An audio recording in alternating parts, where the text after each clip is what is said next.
Udah kelihatan belum ya? Udah Kak, udah kelihatan. Udah ya. Oke, so nice to meet you all. Senang banget aku hari ini dapat kesempatan dari tim Growth Labs kemarin reach out ke aku untuk sharing nih terkait dengan tips untuk rekrutmen proses lah supaya kalian bisa tahu kira-kira dari si active recruiter tuh apa sih yang kita cari dari seorang kandidat gitu. Nah, jadi di sini aku akan sharing. Tapi sebelum aku mulai, aku sekalian perkenalin diri sekali lagi, kan aku udah siapin di section ini. Tadi udah dikenalin Fazira, tapi aku akan kasih detailnya lagi lah. Jadi perkenalkan, aku Octaviani Catherine, bisa dipanggil Okta, tapi biasa sehari-hari dipanggil Via juga. Nah, aku lulusan dari Atmajaya Psikologi tahun 2017. Jadi mulai karir itu pertama kali, kalau boleh cerita, sebagai talent acquisition dulu di Kanmo Group, jadi itu kayak retail company, yang brand-brandnya mungkin kalian udah tahu kayak misalnya Mothercare gitu, Early Learning Center, atau beberapa luxury fashion kayak Coach, Havaianas gitu. Nah setelah itu aku pindah ke Traveloka, technology company, unicorn gitu, sebagai talent acquisition selama 1,5 tahun. Tapi setelah itu aku dapat kesempatan untuk pindah ke learning and development, jadi ngurusin training. Nah, baru tahun 2020 ini aku baru join Garena for about 8 months gitu ya, as a senior associate people team, basically untuk handle recruitment yang ada di Garena, sama handle learning and development juga, jadi training untuk staff Garena Indonesia gitu. Nah, aku akan buka sesi hari ini dengan sedikit cerita tentang personal story aku nih gitu. Kenapa sih aku bisa waktu itu dapat pekerjaan pertama aku sebagai recruiter gitu. Nah, jujur aja nih ke kalian, waktu aku awal-awal lulus kuliah itu di tahun 2017, aku tuh masih sedikit lost, kayak aku tuh mau ngapain ya after lulus kuliah gitu. Nah, bingung kayak mau kerja apa, lalu mau apply tuh ke company-company itu prosedurnya juga kayak apa gitu. So saat itu yang jadi goal aku adalah aku cuma pengen coba pengalaman kerja di corporate tuh kayak apa sih rasanya gitu. Dan kepikirannya cuman kalau lulusan psikologi itu ya either kerjanya itu paling di HRD gitu, yang berhubungan dengan HRD, which is recruitment atau learning and development. That's why I applied to both roles lah saat itu di tahun 2017. Nah, setelah aku refleksikan kembali nih pengalaman pertama aku waktu aku cari kerjaan, aku menyadari kalau aku tuh buat beberapa kesalahan. Nah, kesalahannya adalah pertama dari segi CV aku itu belum strukturnya itu belum bagus gitu, belum rapi sehingga membuat rekruter mungkin pada saat proses seleksi itu agak sedikit kesulitan menemukan skill yang memang dia butuhkan dari aku gitu. Nah itu jadi emang salah satu kesalahan aku. Jadi pas aku cek CV aku yang pertama aku berasa kayak wah ini kenapa CV aku kayak gini nih gitu.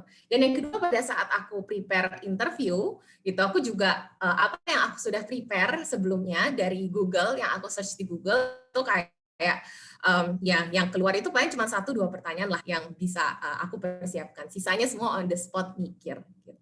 Tapi setelah aku jump into this recruitment area for about 3 years, aku baru sadar kayak, oh ternyata sebenarnya pertanyaan-pertanyaan recruiter pada saat interview tuh bisa banget kalian prediksi kalau kalian tahu teknik interviewnya recruiter tuh kayak apa. Dan kalian tahu juga gimana sih recruiter tuh bekerja di balik layar. Dan di sini, inilah yang akan jadi agenda hari ini, supaya kalian nggak mengulangi kesalahan yang sama kayak aku akan share 3 hal utama hari ini. Jadi yang pertama adalah what are the high demand skills that companies are looking for. Jadi kita akan lihat beberapa skill-skills yang dicari oleh dicari oleh perusahaan atau recruiter pada saat assess kamu. Lalu yang kedua adalah how to create an outstanding CV. Tentunya kasih kalian sedikit tips and tricks gimana sih bikin CV yang oke dan menarik buat recruiter supaya kalian di shortlist untuk dipanggil next interview. Dan yang ketiga adalah gimana kalian bisa ace an interview process and land your dream job. Jadi gimana kalian bisa membuat impresi yang bagus lah pada saat interview dan nantinya di offer sama recruiter. Gitu. Nah, aku punya satu pertanyaan. Jadi teman-teman boleh tolong nanti tuliskan di kolom chat. Aku sambil buka dulu nih kolom chatnya. Jadi pertanyaannya itu adalah, nah, apa sih yang menurut kalian nih skills yang kalian butuhkan, yang penting ketika kalian itu bekerja di dalam kelompok gitu. Jadi kalau kalian bekerja dalam kelompok, kalian tuh butuh skill apa aja sih? Nah, boleh ya tolong di put komentar kalian di kolom chat. Nanti kita bahas. Oke, jadi di sini sambil lihat nih ada yang bilang communication skill, time management, teamwork, empathy, interpersonal skills, People management, critical thinking, good one. Problem solving, yep. Analyzing. Oke, sambil menunggu jawaban teman lain, tapi yang semua teman-teman udah sebutkan di sini nih, gitu ya, itu benar banget, itu skills yang dibutuhkan supaya kalian tuh bisa bekerja secara efektif dalam kelompok. Nah, kenapa aku tanya pertanyaan ini? Karena ketika nanti kalian join ke perusahaan, ke corporate, sebenarnya kalian tuh juga bekerja dalam kelompok, dalam suatu organisasi. Sama aja kayak kalian nih sekarang kalau kerja di kuliah, kalau kalian saat berkuliah saat ini dapat kerjaan kelompok, ya itu sebenarnya situasinya tidak jauh beda lah dengan kalian ketika join ke perusahaan. Gitu. Nah, skills-skills yang tadi, communication skills, leadership, problem solving, critical thinking, itu kita bisa sebut juga dengan istilah transferable skills. Nah, jadi mungkin kalian udah pernah dengar nih gitu tentang istilah ini. Transferable skills ini definisinya simple sih. Sesuai dengan artinya transferable gitu ya. Jadi ini adalah core skills yang bisa membuat kamu bekerja secara efektif dalam pekerjaan di pekerjaan apapun itu gitu. Jadi mau kalian sebagai HR nantinya atau kalian mau jadi software engineer gitu, kalian tetap butuh transferable skills ini supaya kalian bisa excel di pekerjaan kalian. Nah, jadi kenapa aku bahas soal transferable skills ini? Karena ketika nanti kalian lulus sebagai fresh graduates, kalian mau cari kerjaan. Tapi tentunya recruiter belum bisa assess terlalu banyak tentang past experience kalian. Karena satu, kalian juga masih minim pengalaman, paling mostly kan pengalaman internship atau organisasi gitu. Jadi nggak ada banyak pertanyaan yang kita bisa assess secara teknikal dari kamu. Tapi kita bisa tahu apakah kamu kandidat yang potensial, punya good raw material atau enggak, gitu ya. Itu dari transferable skills yang kalian miliki. Gitu. Jadi nanti di sini aku akan bahas beberapa transferable skills yang dari pengalaman aku selama ini di startup technology company, gitu ya. Apa sih yang benar-benar skills yang selalu dikomentarin, dijadiin feedback sama para user, gitu. Mereka tuh suka kandidat yang kayak apa. Oke, jadi kita langsung aja jump ke poin pertama. Itu adalah tentang communications. Nah, communication skills ini udah pasti lah ya teman-teman, itu udah butuh banget kalau bekerja dalam teamwork. Kebayang nggak sih kalau kalian bekerja sama teman kalian, tapi kalian tanya A, mereka jawab B, gitu, nggak nyambung. Itu udah pasti keselin dan menghambat kerjaan kalian juga. Gitu. Nah, so communication skills ini covers both the ability to deliver your ideas in clear and concise manner. Intinya kalian kalau ngomong tuh singkat, padat, dan jelas, nggak muter-muter, nggak riwet kayak gitu ya. Dan sekaligus juga kemampuan kalian untuk bisa jadi a good listener. Karena tanpa kalian bisa menjadi pendengar yang baik, kalian juga tidak bisa memberikan informasi yang tepat juga nih untuk lawan bicara kalian. So ini basic things banget, makanya kalau pas lagi interview, kalau communication-nya jujur udah agak belibet gitu ya, strukturnya tuh kayak muter-muter, aduh itu sebenarnya udah agak sedikit yellow flag nih kalau aku bisa bilang. Gitu. Nah, nanti kita akan bahas di next section selanjutnya, gimana supaya kalian bisa deliver jawaban kalian pada saat interview dengan secara terstruktur juga, singkat, padat, dan jelas. Jadi nggak bikin user kalian bingung. Lalu yang kedua, kita langsung ke problem solving. Nah, jadi kalau problem solving ini udah pasti dibutuhkan banget karena kalian ketika bekerja di perusahaan, tentunya tiap hari yang kalian temuin adalah problem bisnis gitu, problem organisasi. Makanya kemampuan kalian untuk bisa mengidentifikasi root cause dari permasalahan yang ada di bisnis atau sehari-hari dalam pekerjaan kalian, dan juga kemampuan kalian untuk generate effective solution untuk solve the problems itu benar-benar diuji. Dan di sini biasanya kita bisa problem solving skills kalian dengan beberapa hal melalui interview, dari pertanyaan-pertanyaan yang kita kasih. Misalnya kita suka tanya, kamu gimana sih waktu itu kalau dalam situasi yang stressful kayak gitu, atau yang benar-benar sulit banget buat kamu, waktu itu kamu ngapain. Di situ sebenarnya kita juga test your problem solving skills gitu. Atau misalnya ada beberapa yang mungkin lebih teknikal, jadi langsung kasih case study. Di situ dia mau lihat gimana cara pendekatan kamu untuk menyelesaikan masalah gitu. Jadi itu yang kedua, ini adalah transferable skills yang kita juga selalu lihat adalah problem solving skills. Next one, itu yang ketiga, analytical thinking. Jadi analytical thinking ini sebenarnya relate ke problem solving, karena untuk kalian bisa generate effective solution juga dibutuhkan kemampuan analisis yang baik.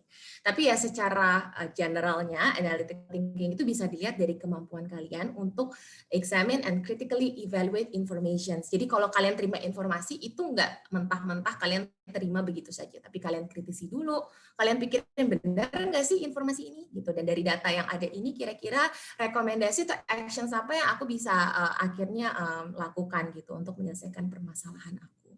Jadi analytical thinking ini bisa banyak macam ya di assess-nya, ya tentunya beberapa job itu biasa related to specific skills kayak kemampuan kalian untuk misalnya bisa pakai apa ya, kayak data analyst tools gitulah gitu, analyzing data gitu. Misalnya kayak mungkin bahasa kayak SQL gitu, atau bisa operasi Excel untuk bantu kamu untuk analisis data secara kuantitatif gitu. Tapi bisa juga sesimpel misalnya kamu dikasih data dan kamu kritisi gitu, apakah sebenarnya data ini make sense atau enggak gitu. Apapun caranya, mau pakai SQL, mau pakai Excel dan tools apapun gitu. Simpelnya kayak gitu. Lalu yang keempat, itu adalah adaptability. Jadi adaptability ini adalah kemampuan kalian untuk belajar sesuatu secara cepat gitu. Mendapatkan kayak skills baru secara cepat dan bisa adjust ke beberapa environment yang terus berubah. Kenapa sih adaptability ini penting? Nah, ini aku mau highlight terutama kalau kalian join startup atau technology company, di mana di situ memang very fast pace, very dynamic gitu. Jadi kayak mereka kan selalu mengikuti tren gitu, dan direction-nya itu jadi bisa berubah-berubah gitu. Let's say misalnya hari ini kita ngomong plannya A, bisa aja besok sebenarnya kita ganti plannya B gitu. Nah, itu situasi yang unpredictable, yang berubah-berubah ini benar-benar dites banget sih kemampuan kalian untuk bisa adapt to new situation kayak gini. So that's why adaptability ini juga hal yang biasa kita tes pada saat kita assess candidate, kira-kira dia cepet nggak ya belajarnya di lingkungan baru gitu. Lanjut, yang kelima itu adalah teamwork. Nah, jadi teamwork ini seperti yang tadi teman-teman udah bilang juga penting banget kalau bekerja dalam suatu tim, karena kalian juga pasti dituntut untuk bisa jadi a team player who can understand team members' different behavior. Again, dalam suatu tim kita akan berinteraksi sama setiap orang yang berbeda-beda, mereka dari latar belakang berbeda, karakteristik behaviornya berbeda-beda. Gimana cara kalian supaya bisa adjust ke hal tersebut gitu. Tentunya kalian misalnya kalau dalam tim bisa memposisikan diri kalian untuk kayak mengerti satu sama lain atau enggak memaksakan kehendak kalian lah gitu. Jadi bisa bersama-sama menyelesaikan problem di organisasi gitu. Jadi teamwork ini juga biasa kita selalu lihat suka kasih pertanyaan-pertanyaan, gimana sih kamu misalnya handle stakeholders kamu gitu, atau kamu gimana cara kamu dealing with team member yang sulit kayak gitu. Misalnya kalau di acara organisasi ada tim yang nggak kerja gitu, atau tim yang tiba-tiba gabut gitu. Nah, gimana cara kalian hadapin hal itu? Itu bisa kelihatan gitu dari sesi interview juga dengan recruiter memberikan pertanyaan seperti itu. Dan yang keenam, ini yang nggak kalah penting adalah business acumen. Jadi business acumen itu adalah kemampuan kalian untuk mengerti soal company's business, including product knowledge, how the company makes money, gimana mereka generate revenue. Lalu competitor knowledge-nya, kamu udah tahu belum kompetitor dari company yang kamu apply itu apa aja, dan predict future trends juga. Nah, jadi business acumen itu juga hal yang lumayan krusial, apalagi kalau kalian apply untuk business role semacam kayak product manager, atau misalnya kalian ke investment banking gitu. Ini tuh apa ya, skill-skills yang udah pasti harus kalian miliki. Karena tanpa skill ini juga kalian juga nantinya nggak bisa generate solution yang efektif juga. Jadi ini sebenarnya semuanya saling berkesinambungan sih.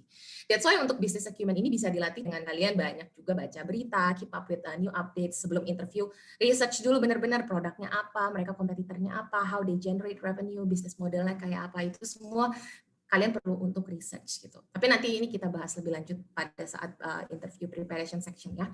Gitu. Nah, jadi itu adalah 6 transferable skills yang menurut aku tuh paling krusial, tapi tidak menutup kemungkinan ada transferable skills lain ya. Kayak teman-teman tadi ada sebut kayak time management, leadership, itu juga perlu banget sih. Apalagi kayak ya time management juga lah, kemampuan kalian untuk manage waktu, dealing with multiple tasks at the same time gitu, itu juga penting. Tapi ini aku highlight 6 yang menurut aku memang lumayan krusial yang kalian harus miliki lah gitu sebagai fresh graduates nanti kalau mau apply ke kerjaan.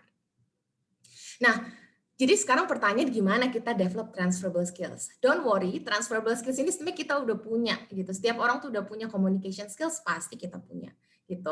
Problem solving juga kita setiap hari kerja tugas di kuliahan ya itu udah pasti adalah challenge kan, problem yang harus kita solve kayak gitu.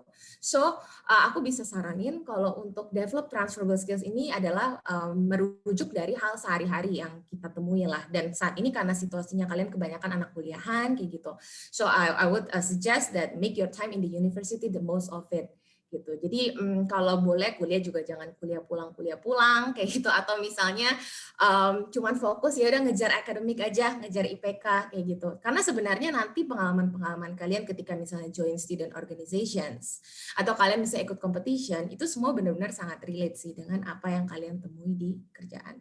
Kalau kalian cuman fokus ngerjain akademik, fokus akademik yang penting kuliah IP-nya tinggi gitu. Nanti sayang transferable skills kalian itu tidak terasah gitu. Nah, jadi ada beberapa tips gitu ya. Pertama ya join student organization. Again, itu bisa ngelatih kamu untuk kayak tadi people management juga, teamwork juga, communication skills dengan berbagai macam orang. Lalu challenge yourself in competitions gitu. Terutama kayak kalau kalian misalnya suka mau masuk ke management consulting firm kayak gitu. Ya, kalian harus make sure kalian banyak ikut kayak business competition. Karena business competition itu sendiri memberikan beberapa apa ya kayak case-case tadi yang berhubungan dengan memang real case business yang terjadi lah kayak gitu di perusahaan tuh kayak apa. Gitu. Jadi di sini kamu bisa tantang diri kamu sendiri, gitu bisa belajar ya untuk nge-solve business problem gitu. Tapi ya competition-nya nggak selalu berkaitan dengan business competition ya, bisa apapun itulah. Ya mau ikut debate kayak gitu ya, debate competition itu juga boleh untuk ngelatih public speaking kamu, communication skills juga it's okay. Taking the lead of the group projects, ya ini untuk melatih leadership gitu ya. Apply for internship, ini juga penting banget. Gitu nanti kalau kalian mungkin kayak udah tahun ketiga atau tahun keempat terakhir tuh kan udah pasti sibuk tuh cari magang. Nah carilah benar-benar magang yang sesuai dengan interest kamu. Jangan yang penting kayak ya udah kelarin aja project magang aku biar aku selesai nih mata aku ya KKP ya kalau nggak salah, kuliah kerja praktek kayak gitu. Nah jadi ini dicari benar-benar jadiin momen untuk kamu tuh explore apakah aku cocok nggak sih dengan pekerjaan ini. Let's say kamu udah dari sekarang kamu udah pikir aku tertarik nih buat pindah ke produk. Misalnya aku pengen belajar tentang product manager. Ya udah cari internship yang berhubungan dengan produk. Gitu. Di situ kamu benar-benar akan mendapatkan valuable experience banget melalui internship. Dan yang terakhir, reflect on yourself, create your individual development program kayak gitu. Jadi refleksi penting sih gitu. Jadi kayak kamu pikirin lah dari sekarang gitu. Jangan deket-deket baru lulus kuliah baru mikir mau kemana. Karena persiapan itu benar-benar dibutuhkan dari sekarang gitu, dari tahun-tahun pertama atau tahun kedua kamu kuliah. Bikin individual development program. Jadi di sini aku mungkin nggak akan bahas detail tentang isi individual development program. Tapi individual development program itu semacam kayak kamu set goal. Kira-kira kayak misalnya abis lulus kuliah kamu tertarik untuk jadi apa? Misalnya kayak product manager, and then you list semua skill set yang dibutuhkan untuk menjadi product manager. Contohnya kayak gitu. Misalnya kayak business acumen, lalu kayak communication skills, atau ngerti nih kayak teori product development process tuh kayak apa. Kalian list down semuanya, lalu kalian bikin plan belajarnya. Jadi kalian set mini goal-nya, misalnya, oh aku mau belajar proses product development proses selama 3 bulan kayak gitu dari Januari sampai Maret. Nah kalian tulisin juga, jabarin metode-metodenya. Misalnya mau belajar dari mana? Dari online learning, dari Coursera atau edX misalnya kayak gitu. Atau misalnya kalian bisa juga metode learning kan banyak, misalnya networking gitu. Hubungin kayak kenalan kalian yang kerja di produk, senior kalian yang dulu bekerja sebagai produk, tanya-tanya ke mereka gambaran pekerjaannya kayak apa, lalu teorinya kayak apa yang dibutuhkan skill setnya supaya aku bisa kerja di produk. Nah itu kalian bikinlah plannya sedetail mungkin supaya nanti ketika kalian lulus kuliah kalian udah tahu gitu loh, kalian udah siap lah secara skill setnya gitu. Jadi ya develop transferable skills ini sebenarnya bisa gampang banget ditemukan dari apa ya kegiatan sehari-hari kalian lah gitu. Oke, jadi itu tentang transferable skills. Sekarang kalian udah tahu nih skills yang high demand skills yang dibutuhkan oleh perusahaan gitu, yang dicari sama perusahaan. Sekarang kita akan bahas, let's say kalian udah punya skill set ini dan kalian udah siap untuk ke medan perang, untuk apply ke perusahaan, dapetin pekerjaannya. Nah tentunya kalian butuh 2 hal. Yang pertama itu adalah CV-nya, dan yang kedua itu adalah interview preparation-nya. Jadi kita akan bahas pertama dari CV dulu.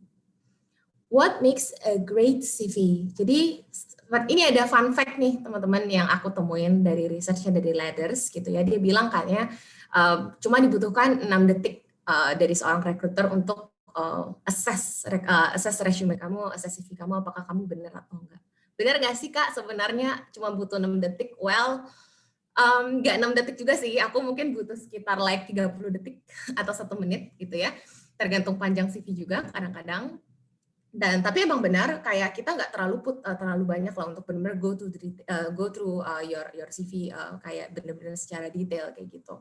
Karena kita punya ada ratusan CV, bahkan ribuan CV kalau kita handle posisi banyak itu bisa ribuan sih yang kita akses gitu setiap harinya, dan itu benar-benar kita harus lihat informasi apa aja sih yang relevan yang memang kita butuhkan dari seorang kandidat itu. So that's why the key is to be relevant gitu. Jadi nggak ada perfect resume. Mau tanya struktur yang bagus gimana Kak? Mau pakai Oxford, mau pakai Harvard CV, atau mau pakai mana? Sebenarnya nggak ada sih struktur yang perfect gitu. Kalian bisa strukturnya apa aja, yang penting kalian ada komponen esensial yang kalian masukin. Nanti komponennya kita bahas setelah ini. Tapi yang kalian harus make sure adalah kontennya itu memang relevan gitu ya dengan posisi yang kalian apply. Jadi kalau memang kalian skill setnya itu kebanyakan accounting gitu ya, terus kalian masukin lah kayak gitu di bagian skill sections-nya, kayak kemampuan kalian untuk pakai SAP kayak gitu atau Oracle, bisa sistem-sistem kayak gitu. Terus kalian apply untuk software engineer, ya udah pasti itu nggak relevan, udah pasti kalian nggak bakal dipanggil gitu. Nah, jadi pertama adalah the key is to be relevant. Lalu yang kedua itu adalah clear and structured template gitu. Jadi make sure tampilannya bersih gitu ya, nggak terlalu banyak gambar atau logo-logo yang ribet gitu. Terus juga konsisten nih sama formatnya dari segi fontnya, font size, bullet points, grammarnya juga jangan satu past tense, yang satu nanti future tense atau yang ngaco-ngaco gitu lah ya. Jadi supaya kita juga pas baca tuh enak gitu. Pas screening tuh langsung jelas kayak oh oke, ini kerjaan kamu kayak gini gitu. Langsung tahu mau temuin, oh mau contact information, aku tinggal langsung lihat bagian yang paling atas gitu. Dan yang terakhir itu adalah error free and honest gitu. Jadi ya make sure no typo and grammatical errors lah gitu, yang kalian tuliskan di CV kalian. Karena sebenarnya kalau typo itu kayak kasih kesannya kayak ya kalian nggak detail atau kalian kurang teliti gitu. Jadi menghindarilah impresi-impresi yang mungkin timbul karena karena error kalian yang kecil itu gitu. Nah, sekarang kita akan lihat ya komponen apa sih yang penting yang at least kalian harus masukin lah di CV kalian gitu. Nah, aku suggest kalau kalian bikin CV sebenarnya pakai template yang gini, yang putih bersih kayak gini juga nggak apa-apa gitu. Tapi kalau ada beberapa yang tanya, Kak, boleh nggak sih pakai creative CV yang kayak ada warna-warna? Ya mungkin kalian bisa download di Canva kayak gitu ya, itu kan banyak banget. Boleh nggak sih? Itu ya it's okay juga sih, as long as memang informasinya juga clear gitu ya, nggak terlalu norak warna-warnanya gitu, itu nggak apa-apa. Gitu. Nah, tapi ini yang CV yang menurut aku consider as a professional lah, kayak gitu, yang rapi. Kalau kalian mau apply ke perusahaan manapun ini paling paling general lah strukturnya gitu. Nah, apa yang perlu di-include di dalam sini? Yang pertama nama dan contact information, and contact information tentunya. Yang kedua summary statement gitu ya. 2 sampai 4 kata tentang diri kalian. Education tentang latar belakang pendidikan kalian. 4 experience ini mungkin kalau untuk fresh graduate bisa masukin either organizational experience atau internship experiences. Yang kelima, achievements, prestasi-prestasi kalian. Dan yang keenam itu adalah skills and languages. Nah, sekarang kita bahas nih detailnya satu persatu. Oke, dimulai dari nama dan contact information gitu ya. Jadi masukin di sini apa aja sih yang harus kita masukin? Ya, pertama nama kalian tentunya, taruh di tengah gitu ya, di bold lah gitu. Supaya bisa nge-highlight nama kalian. Terus baru masukin yang paling penting email, phone, number, address. Sisanya yang lain-lain itu nggak perlu sih, kayak tanggal lahir atau kayak marital status. Ada yang suka masukin gitu. Itu kayak sebenarnya no need gitu. Yang kita butuh adalah email sama phone number gitu. Nah, soalnya ini penting banget ya. Aku masih nemuin kok beberapa orang yang kayak kasih CV tapi nggak ada phone number-nya atau nggak ada emailnya. Jadi aku juga tadi bagus CV-nya tapi aku nggak bisa reach out ke dia kayak gitu. Jadi akhirnya kan kesempatan kalian untuk dipanggil interview juga jadinya berkurang gitu. Kalau kalian miss informasi yang esensial ini gitu. Dan make sure email address kalian profesional ya. Biasanya kalau emailnya dari zaman SMP gitu, itu biasanya masih email-email yang agak anak-anak ABG itu yang aneh-aneh lah, kayak misalnya babyg@gmail.com atau apa gitu-gitu. Nah, itu make sure jangan pakai itu, bikin email yang profesional aja, nama depan kalian sama nama belakangnya, selesai tok gitu. Dan masukin LinkedIn kalau ada. Kalau sekarang itu LinkedIn itu lumayan penting sih guys, karena kita juga biasa cari kandidat, aku recruiter banyak kan cari kandidat dari LinkedIn. Dan di LinkedIn ini platform yang bisa bikin kalian networking juga dengan beberapa orang yang udah ada di perusahaan. So it's a really a great platform gitu, dan it will be great kalau kalian bisa bikin account-nya juga gitu. Dan ya, jadi itu paling tentang nama dan contact informations. Lalu yang kedua, kita jump in ke summary statement. Nah, summary statement ini consists of 2 to 4 sentences. Ya, jadi apa yang perlu dimasukin sebenarnya introduction aja tentang diri kalian. Gitu. Jadi kalian memiliki core strength-nya apa sih? Interest and passion kalian di mana? Dan juga notable accomplishment kalian. Gitu. Nah, yang pentingnya adalah di bagian sini sebenarnya kesempatan untuk kalian tailor it to some keywords from the job listing. Jadi contohnya gini, kita kan mau bikin CV kita relevan dengan posisi yang kita apply. Let's say kalian apply ke Garena, dan kalian lihat di job description Garena itu salah satu requirements-nya adalah kalian harus passionate gitu di dunia games. Nah, makanya kalian jangan lupa masukin di summary statement ini tulisan kayak, oh, passionate in the technology and gaming industry. Sesimpel itu. Jadi aku bisa sebagai recruiter, aku tahu kayak, oh, ini orang suka games nih, gitu, tertarik gitu untuk join ke gaming industry. Gitu. Jadi ya itu salah satu ya tekniknya supaya kalian bisa bikin konten CV kalian juga relevan lah. Lalu kita move on ke education. Nah, education ini adalah latar belakang pendidikan kalian. Simple, sebenarnya kalian nggak perlu jabarin semua dari kalian TK gitu ya sampai kalian kuliahan. Karena itu juga masih ada aja aku temuin orang-orang yang jabarinnya dari TK.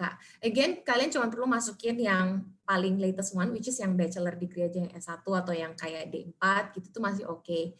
Gitu. Kalau saat ini kalian bisa apply buat internship gitu ya, terus kalian memasukin education kalian sebelumnya itu SMA gitu ya, itu masih boleh lah. SMA kayak udah paling terakhir aja, SMP itu udah nggak perlu gitu. Tapi kalau nanti kalian udah lulus kuliah tuh SMA gitu-gitu udah nggak perlu dimasukin lagi sih di dalam CV kalian.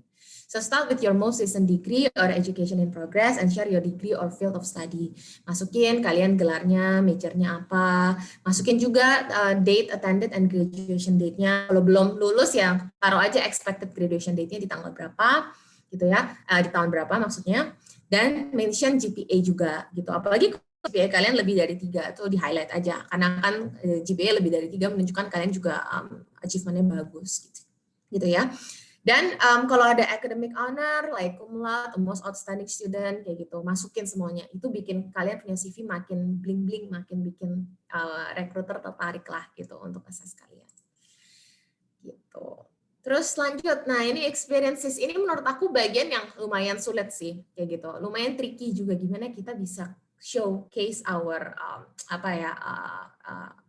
pengalaman kayak gitu, experience dari experiences kita, pengalaman kita waktu di organisasi atau di internship kita gitu. Nah, tapi apa aja sih komponen penting yang perlu dimasukin di bagian experiences gitu ya. Pertama adalah name of the company-nya udah pasti, project sekalian atau volunteer activities-nya dan location-nya gitu ya. Lalu job title kalian, working period-nya juga, dan up to 5 description points to explain your work gitu. Jadi description-nya nggak usah banyak-banyak, nggak usah sampai 10 berentetan gitu, ambil aja 5 yang paling penting lah gitu, yang paling esensial dalam pekerjaan kalian.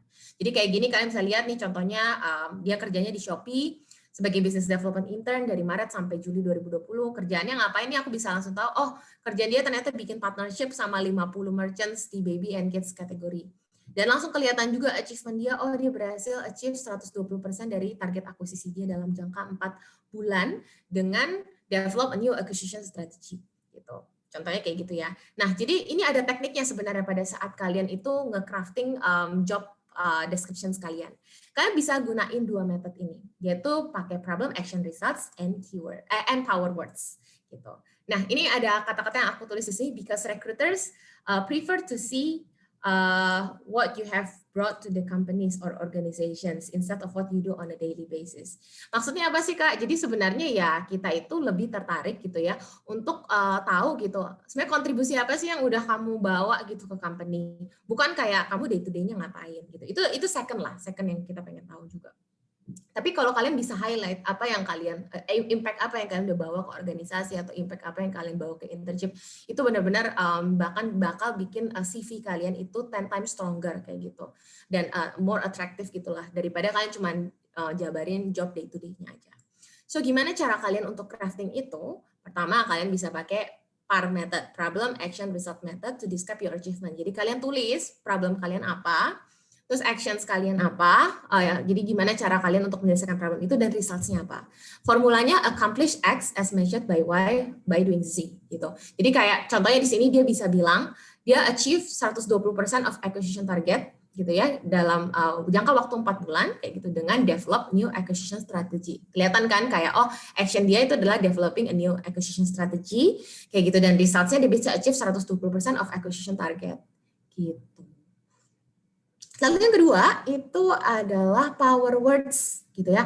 Power words itu apa sih? Basically itu adalah kosakata yang kalian bisa masukkan dalam job responsibilities kalian supaya bikin kalian punya kerjaan tuh terdengar lebih impactful, terdengar lebih wah gitu. Jadi kayak bukan kalian cuman do admin task sehari-hari. Ya jadi power words ini banyak banget. Aku nggak akan bahas detailnya, tapi kalian bisa search aja langsung di Google dengan tulisan power words. Nanti banyak listnya. Jadi kayak power words yang bisa misalnya highlight kemampuan kalian di teamwork, kemampuan teamwork kalian. Itu nanti dikasih tahu tulisan words-words-nya apa aja. Nah, kalian bisa pilih di situ. Jadi nanti ketika kalian crafting CV juga keywords-nya atau vocab-nya itu kalian nggak pakai yang itu aja, nggak manage doang atau nggak conducted doang, tapi bisa pakai macam-macam. Jadi nggak bosan kelihatannya. Nah, jadi for example ya kata-kata kayak accomplish gitu ya, establish, develop itu adalah salah satu contoh power words. Ini kan kayak kalian menghasilkan sesuatu nih gitu. Establish ya kayak dibandingin kayak cuman kayak apa ya? Misalnya kayak responsible for misalnya manage kayak gitu aja itu kayak kurang terdengar impact-nya lah. Gitu. Oke, lalu kita moving on lagi ke next selanjutnya achievements. Nah, achievements ini simple aja, kalian tinggal tulisin prestasi-prestasi yang kalian sudah dapat selama di perkuliahan. Kalau aku bisa bilang mostly academic achievements lah ya, kayak non-academic achievements mungkin kayak misalnya kalian menang lomba futsal atau lomba tenis kayak gitu, itu mungkin nggak terlalu relevan, kecuali kalian memang apply jadi guru olahraga gitu ya, itu bisa jadi relevan. Tapi kalau kalian apply ke dunia korporat, hal-hal kayak gitu nggak perlu dimasukin. Gitu. Achievement itu gimana cara tulisnya? Simple, kalian tinggal tulis award title kalian apa dan year of recognition-nya gitu. Nah, jadi contohnya misalnya kayak gini, kamu menang business competition of XYZ gitu di Universitas Gadjah Mada tahun 2018. Udah selesai. Atau kalian misalnya penerima beasiswa Sea Scholarship Indonesia tahun 2019. Gitu. Ini achievements yang kalian bisa tulis di sini. Gitu. Last but not least, ini adalah skills and languages. Ini biasanya ditaruh di section yang paling akhir, paling bawah gitu ya. Ini berisi tentang relevant hard skill and soft skills gitu ya, yang perlu yang kalian miliki dan relevan dengan job yang kalian apply.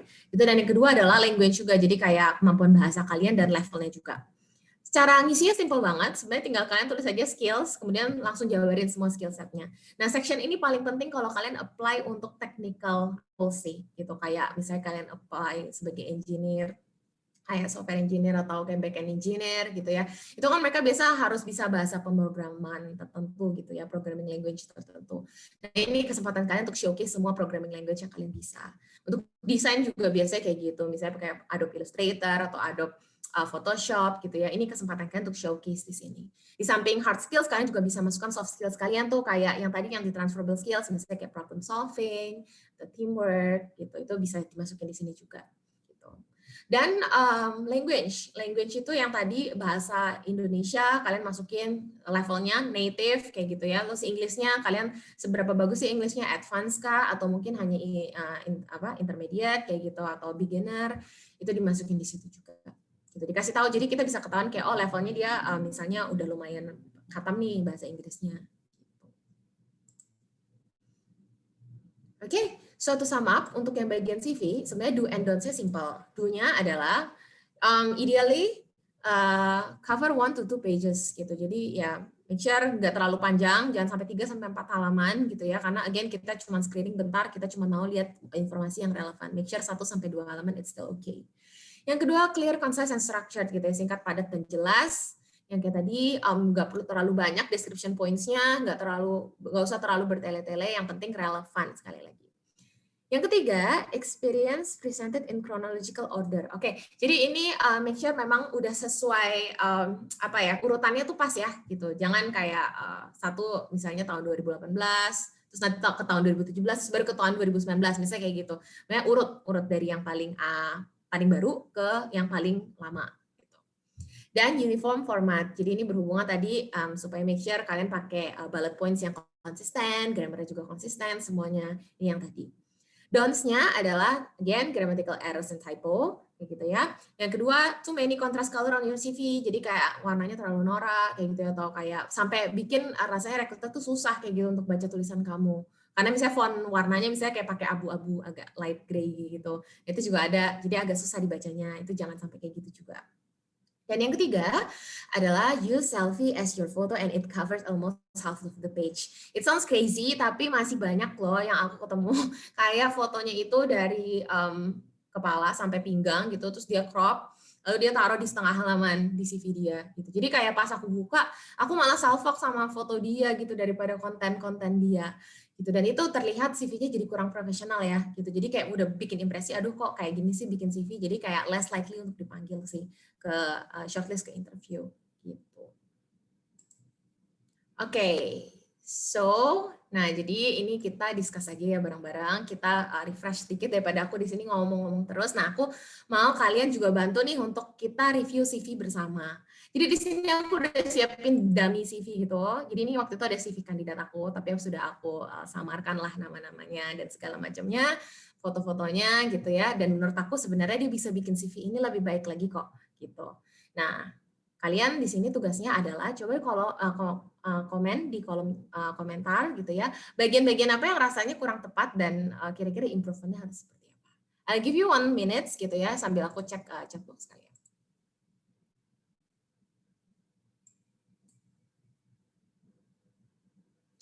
Oke, ada, aku sambil baca ya, ada yang bilang tertarik dengan fontnya. Oke, fontnya, yes, fontnya apa ya, lumayan estetik ya, fontnya itu. Terus,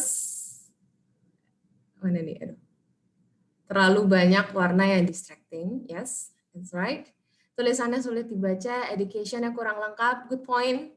Betul banget, dia cuma bilang economic counting gitu ya, tapi aku nggak tahu ini lulusan apa, bachelor degree atau D4 atau master degree gitu ya. Terus warna-warna desain, experience-nya nggak dijelasin. Well, yes, experience-nya sih dijelasin tapi nggak terlalu bisa nge-elaborate lah. Dia cuma masukin day-to-day dia kayak auditing financial statement, reviewing the company's SOP gitu. Ini yang kayak tadi yang aku bilang, dia cuma kasih day-to-day dia job responsibilities-nya apa. Font-nya nggak konsisten, background-nya terlalu rame, kayak terlalu banyak warna, too many colors. Oke. Kata-katanya bertele-tele, template kurang profesional. Oh, udah pada jago nih ya. Terlalu kawaii, yes, kawaii. Kurang detail experience-nya. Masukin kontak Instagram, very good point. Itu Instagram apakah relevan atau tidak? Nggak relevan ya. Sebenarnya kayak apa? Aku sih nggak ngecekin Instagram orang. Kecuali mungkin dia kerja sebagai social media team gitu, dan aku mungkin agak sedikit kepoin tuh, kayak orang-orang sosmed harus kontennya kan biasa dia rapi kayak gitu ya. Itu masih relevan lah. Tapi kalau untuk kerjaan accounting, I think no need. Achievement nggak ada deskripsinya, kurang. Betul, achievement-nya kayak GPA-nya malah masuk di situ sih. Itu sebenarnya GPA itu langsung aja harusnya bisa dijadiin satu ke education gitu ya, di education section. Nggak ada penjelasan jabatan atau posisi di experience-nya. Tanggal experience-nya nggak jelas, deskripsi summary statement-nya. Betul banget, deskripsi summary statement-nya cuma kayak I am a hard worker and committed to work, person and humble, have work experience for 8 years. Tapi ya, work experience for 8 years, tapi di bidang apa aja nih, gitu, di industri apa aja, kliennya di handle apa aja, itu belum tergambarkan sama dia. Oke, terlalu banyak logo. LinkedIn tidak dicantumkan, well oke, benar, LinkedIn tidak dicantumkan, tapi again, LinkedIn ini mau make sure ke kalian it's optional ya gitu. Kalau kalian punya LinkedIn oke, kalau kalian nggak punya LinkedIn juga sebenarnya nggak apa-apa. Tapi aku mau saranin better kalian bikin LinkedIn, karena LinkedIn itu benar-benar kayak number one networking platform lah yang saat ini kita pakai gitu untuk cari kerjaan. Skillnya nggak ada level. Well, yes, skillnya tuh kayak tuh general lah. Ability to work under pressure, Microsoft Office, good time management skill. How do I know that you have good time management skills kalau aku nggak ngobrol sama kamu atau aku lihat kamu kerja gitu. Jadi it's very general. Oke, good point teman-teman. Thank you banget jawabannya. Gitu. Nah, sekarang aku akan lihat the power of creating a good CV dan bikin kamu bisa nge-shortlist, bisa dibikin kamu shortlist lah di interview proses. Jadi aku ubah CV-nya dengan template yang lebih profesional, kayak gitu. Nah, aku juga bikin kata-katanya dengan tadi metode-metode yang aku udah sampaikan.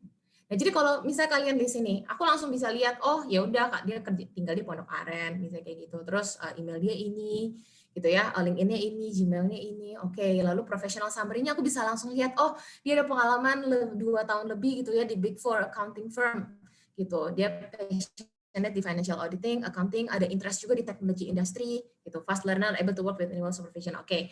Education udah langsung jelas nih, oh lulusan Trisakti misalnya kayak gitu. GPA bagus 3,64, it's good kan gitu. Terus lulusan tahun 2017 sama nih kayak aku berarti. Dan kerjanya itu di KPMG misalnya ya sebagai senior auditor. Kalian tahu kan KPMG itu Big Four accounting firm gitu, lumayan prestigious misalnya. Dia bisa jelasin, oh dia kasih audit and accounting advisory service untuk various industry, ada manufacturing, automotive, gitu ya, technology sectors gitu. Dimana kalau dia apply ini untuk ke misalnya accounting position di Shopee gitu ya, atau di Garena deh misalnya, aku definitely bakal panggil sih gitu, karena ya emang bagus. Terus achievement-nya dia bahkan dapat promosi to senior auditor within 1.5 years misalnya by receiving consistently high internal ratings in every performance review. Itu berarti menunjukkan dia di situ performance-nya oke banget. 1,5 tahun untuk naik dari apa associate ke senior associate auditor itu tidak mudah sih gitu untuk di consulting firm. So aku bakal panggil ini karena aku berasa kayaknya dia oke gitu achievements-nya. Di sini dilihat certifications-nya rapi, oke. Dia ada certified fraud exam examiner kayak gitu ya. Lalu tax amnesty juga. Lalu dari segi tools-nya aku bisa tahu dia pakai tools apa aja, accounting standards yang dia bisa apa aja.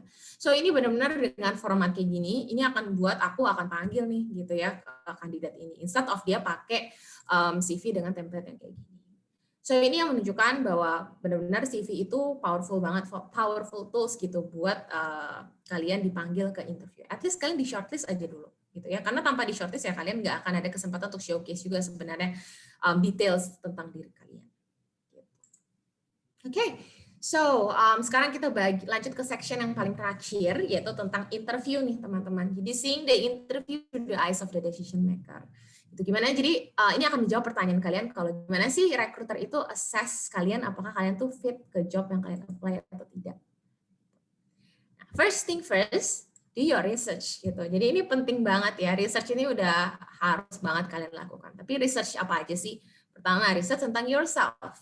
Why am I applying for this job? Do I fit the role? Jadi kalian mulai pikirin gitu tentang diri kalian. Apa aja sih misalnya achievement kalian gitu. Terus kemudian juga interest kalian tuh di mana, passion kalian apa? Apa yang bikin kalian tertarik gitu untuk apply ke posisi ini? Apa yang kalian cari di posisi yang kalian apply? Lalu yang kedua, kalian juga bisa research tentang posisinya dengan cara baca lagi job description-nya. Gitu. Kadang-kadang kesalahan kita mungkin kita cuma apply job sembarangan, lihat dari judulnya aja, oh aku tertarik untuk software engineer, atau oh aku tertarik buat product manager, tapi nggak lihat lagi sebenarnya job description-nya itu apa. Kalian baca lagi nih, gitu supaya kalian nanti bisa tahu kira-kira pertanyaan yang dikasih recruiter itu apa. Nah ini nanti akan berhubungan dengan poin selanjutnya kita, gitu ya. So aku akan bahas later on. Yang ketiga adalah company, gitu. Company and industry lah. Kalian harus cari tahu produk dari company itu apa, value mereka, company's value itu juga penting banget loh. Karena di sini kita akan assess apakah kamu fit to our culture atau tidak, gitu. Kalau misalnya company-nya, let's say values-nya itu adalah kerja atau harus apa-apa harus cepat kayak gitu, harus kayak misalnya di C Group lah ya. Ini karena aku di Garena. We run, we adapt, we serve kayak gitu. We run gitu. Kita harus lari cepat, harus bisa catch up things fast kayak gitu. Kalau kalian misalnya kurang cocok gitu ya bekerja di perusahaan yang misalnya kayak terlalu dinamik kayak gitu atau perubahannya terlalu cepat karena kalian tipikal orang yang aku lebih suka yang pasti-pasti aja deh Kak gitu. Nah, ini akan buat kalian juga nggak fit itu tuh culture-nya. Jadi ya sebenarnya kalian juga sengsara sih kalau nanti masuk company yang modelnya kayak gitu. Dan yang ketiga, yang terakhir adalah industri. So check up some updates in the industry. Itu bisa kalian lakukan dengan banyak baca berita. Gitu. Kalau kalian tertarik dengan financial technology, coba catch up some recent updates tentang financial technology trends yang ada di Indonesia atau di Southeast Asia markets, for example, like that. Gitu. Nah, sekarang next poinnya adalah understand the common interview techniques by recruiters gitu. Nah, jadi sebenarnya pada saat kita kasih kalian pertanyaan, kita nggak sembarang nanya loh, kayak gitu. Kita nggak keponya nggak sembarangan lah. Tapi keponya tuh ada tekniknya. Jadi ada 3 hal yang biasa sering kita pakai gitu ya, tekniknya. Satu adalah behavioral interview. Jadi behavioral interview adalah teknik interview ketika kita itu memberikan pertanyaan-pertanyaan yang bersifat menggali apa yang kalian lakukan di masa lampau. Jadi sifatnya ini adalah kita mau tahu kalian tuh kalau dulu ada nggak sih mengalami pengalaman hal yang kayak gini dan apa yang kalian lakukan. So beberapa pertanyaannya itu model-modelnya gini, tell me about the time when you achieve something great in your life gitu, atau when you suffered a huge setback misalnya, kayak gitu ya contohnya. Habis itu yang jenis-jenis behavioral questions. Yang kedua adalah situational interview. So situational interview itu adalah teknik interview ketika kita mengajukan pertanyaan-pertanyaan yang bersifat hipotesis atau situasional. Jadi kalian mungkin belum pernah sih ngalamin hal kayak gini, tapi kita pengen tahu aja reaksi kalian kalau misalnya kalian berhadapan dengan situasi ini, kalian bakal ngapain sih? Kayak gitu. So jenis-jenis pertanyaannya bakal dengan kalimat-kalimat kayak what would you do if, gitu ya. Misalnya aku pengen kalian apply jadi recruiter, tapi kalian belum punya nih pengalaman untuk sourcing candidates gitu, untuk screening candidates. Aku bakal tanya ke kalian. Oke, kalau kamu jadi recruiter, apa sih yang akan kamu lakukan misalnya untuk screening candidates? Apa poin-poin yang akan kamu screen dari candidates itu? Well, pengalamannya, tapi aku pengen tahu gimana sih approach kalian, perspektif kalian di situ tuh kayak apa.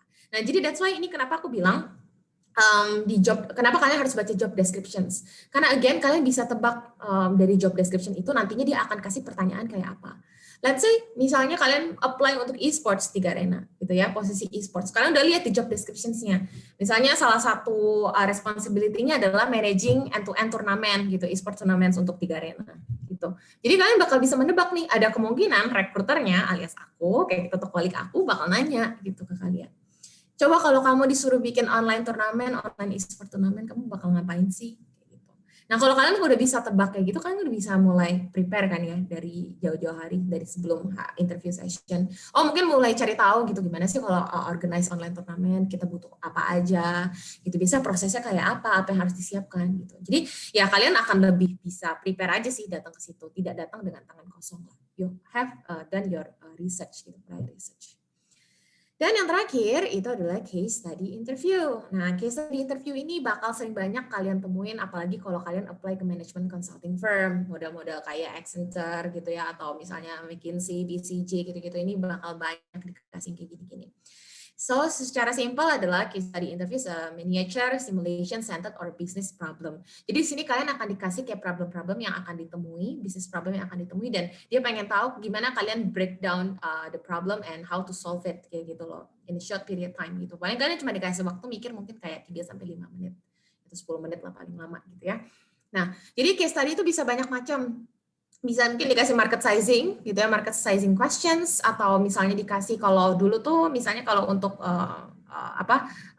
produk, misalnya kamu jadi product manager, kalian mungkin bisa dikasih pertanyaan gitu kayak oke, menurut kamu apa nih ide bisnis ide yang bagus untuk aplikasi kita gitu, berdasarkan apa yang kamu observe dari pengalaman kamu menggunakan aplikasi kita gitu. Nah, itu contoh-contoh bisnis contoh-contoh case study lah yang suka dikasih oleh user gitu. Nah, case study ini kalian bisa pelajari ya, simple, Google aja, kalian coba lihat-lihat misalnya kayak case study untuk masuk ke management consulting, mereka biasa ada kayak paduan-paduannya, bisa belajar dari situ. Bisa kalian juga lebih prepare aja sih gitu. Ini case study ini sangat bisa di-prepare. Oke, dan next one itu adalah some common interview questions. Jadi ini aku kasih hint aja sih, kayak 5 pertanyaan utama yang kayak mostly kalau kalian datang ke interview recruitment proses apapun udah pasti bakal ditanyain ini. Yang pertama adalah tell me about yourself. Itu udah pertanyaan mandatory banget ya. Tapi aku jarang sih tanya tell me about yourself ini gitu ya. Tell me about yourself ini simply sebenarnya recruiter pengen tahu aja kayak gitu tentang kamu secara singkat. Jadi kamu di sini bagian sini nggak perlu terlalu panjang, nggak usah sampai kayak kemana-mana, cukup kasih tahu aja interest kalian di mana gitu, kenapa kalian tertarik untuk apply ke company itu gitu, dan kalian lulusan mana sih gitu, pengalaman kalian di mana aja, udah secara singkat aja, like 2 to 3 minutes is still okay, jangan terlalu lama. Lalu yang kedua adalah why are you interested in this opportunity gitu. Jadi ini pertanyaan untuk menggali sebenarnya motivasi kamu apply ke perusahaan ini apa sih gitu. Pastinya kan dia pengen tahu kan apa yang kamu cari sih dalam your next career gitu atau di karir pertama kamu. Terus yang ketiga adalah tell me about the time when you achieve the greatest accomplishment in your life. Again, recruiter pengen tahu kayak achievement apa aja yang kamu udah alami selama di masa kuliah atau di masa sebelumnya lah kayak gitu. Jadi di sini kalian udah bisa siapin nih dari awal pas sebelum datang gitu ya ke interview. Kalian pikirin lah, mulai refleksi lagi gitu. Research tentang diri kalian, kalian udah pernah biggest achievement kalian apa sih? Waktu itu apa kondisinya dan gimana kalian bisa achieve hal tersebut gitu ya.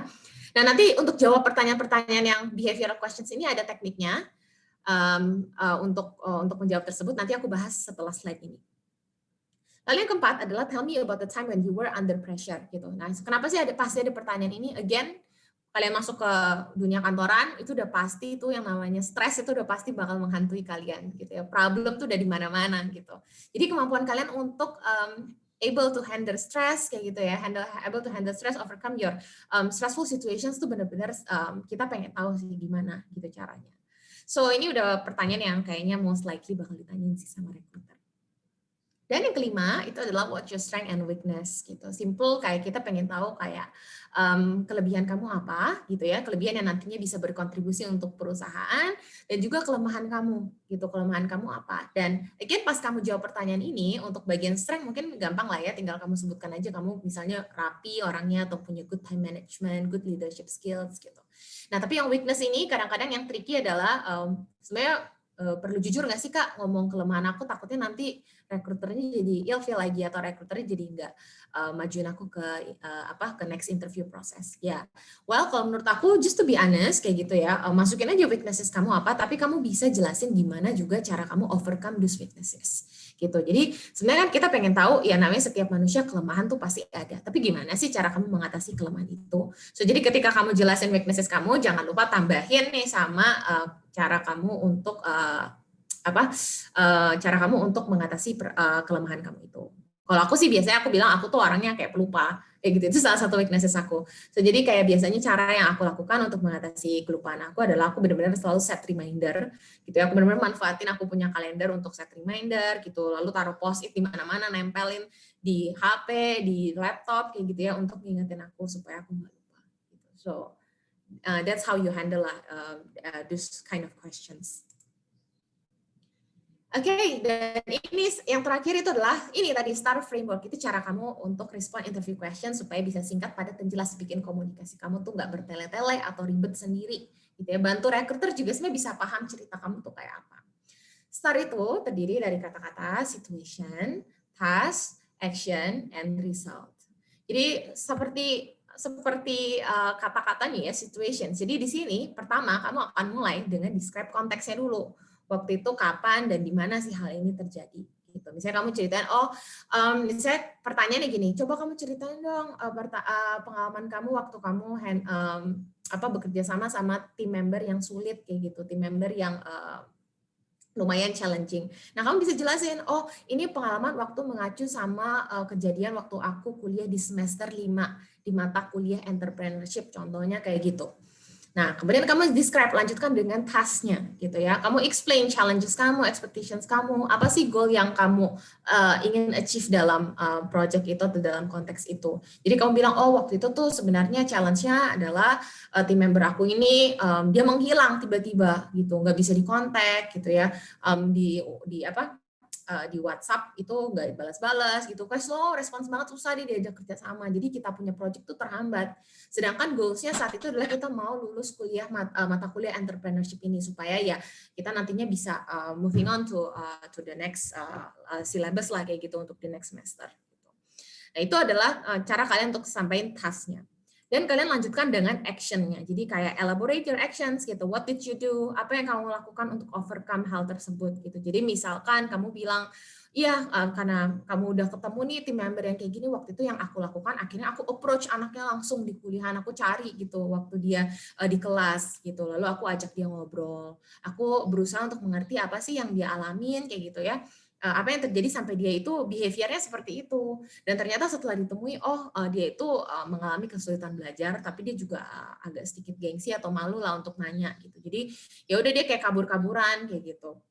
Nah, so apa yang aku lakukan saat itu adalah aku temenin dia untuk kayak kerjaan tugas bareng, bantu dia nge-guide dia dalam belajar gitu, supaya dia tahu kayak apa yang harus dia lakukan. Terus kamu jelasin juga misalnya kayak aku cascade tugas yang lebih gampang lah buat dia supaya dia juga nggak terlalu stres untuk handle kerjaan-kerjaan yang sulit ini, misalnya kayak gitu ya.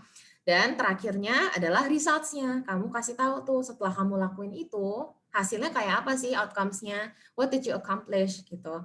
Kamu bilang, setelah itu misalnya respon dia tuh dia jadi kayak lebih antusias, lebih aktif lah dalam grup kayak gitu. Kemudian dia udah mulai bisa ngerespon aku gitu, nggak cabut kemana-mana, nggak kayak menghilang begitu aja, dan dia kumpulin tugasnya juga dengan tepat waktu sehingga akhirnya kita lulus mata kuliah ini. So you achieve your goals, you can actually like overcome those difficult team members, dan itulah yang menjadi itu adalah cara kamu lah kayak gitu untuk membuat rekruter tuh paham gitu, kalau dalam situasi ini ya kamu akan ngelakuin ini, cara kamu approach masalah tuh kayak apa gitu. Ini STAR framework ini please do remember kayak gitu, karena ini esensial banget dan sering banget kandidat itu suka, aku kadang-kadang nggak lanjutin interview proses ya karena ngomongnya belibet-belibet dan dia nggak pakai STAR framework ini, disuruh jelasin, di elaborate lebih lanjut tapi tetap nggak keluar dia punya jawabannya. So, supaya kalian juga bisa lebih kebayang lah ya. Nah, let's practice. Di sini aku minta mungkin kayak ini ya kita masih ada waktu 10 menit lagi ya. Jadi kayak satu orang untuk volunteer. Let's practice with me kayak gitu ya. Aku akan kasih pertanyaan, kalian boleh pilih mau pertanyaan ini tell me about the time when you have the biggest achievement in your life, atau tell me about the time when you are facing with stressful situations. Nah, kalian bisa pilih dan coba kalian jawab pertanyaan ini dengan menggunakan STAR framework. Nanti aku akan bisa coba bantu guide. So, teman-teman kalau yang ada yang tertarik, mungkin tim Growth Labs juga bisa bantu untuk cek. Mungkin ada teman-teman yang tertarik atau yang raise hand misalnya. Nah, boleh nih teman-teman langsung raise hand aja buat yang pengen coba di interview sama Kak Okta nih. Dijudge sama Kak Okta ya. Oke, ini aku lihat ada di komen nih. Ada yang Saya komen mau nih ya? coba Kak P022. Boleh nih, P022. P02 Siapa ya mungkin namanya? boleh nyalakan kameranya, nyalakan audionya juga. Gimana? Halo Kak. Oke. Mana ya? Ini aku nggak kelihatan mukanya. Di sini nggak, halo Kak.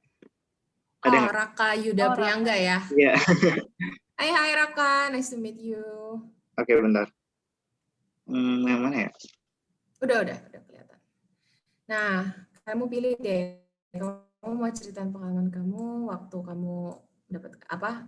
You have the biggest achievement in your life, atau ketika kamu facing with stressful situation.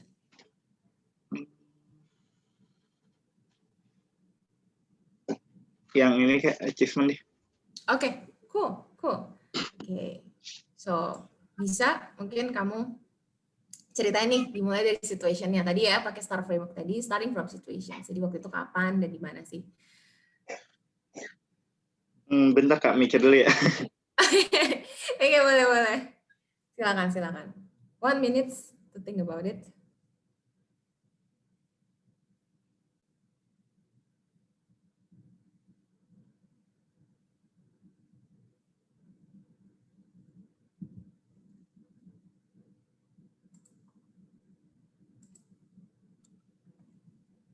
Mungkin ini Raka agak deg-degan ya Kak, jadi butuh mikir dulu.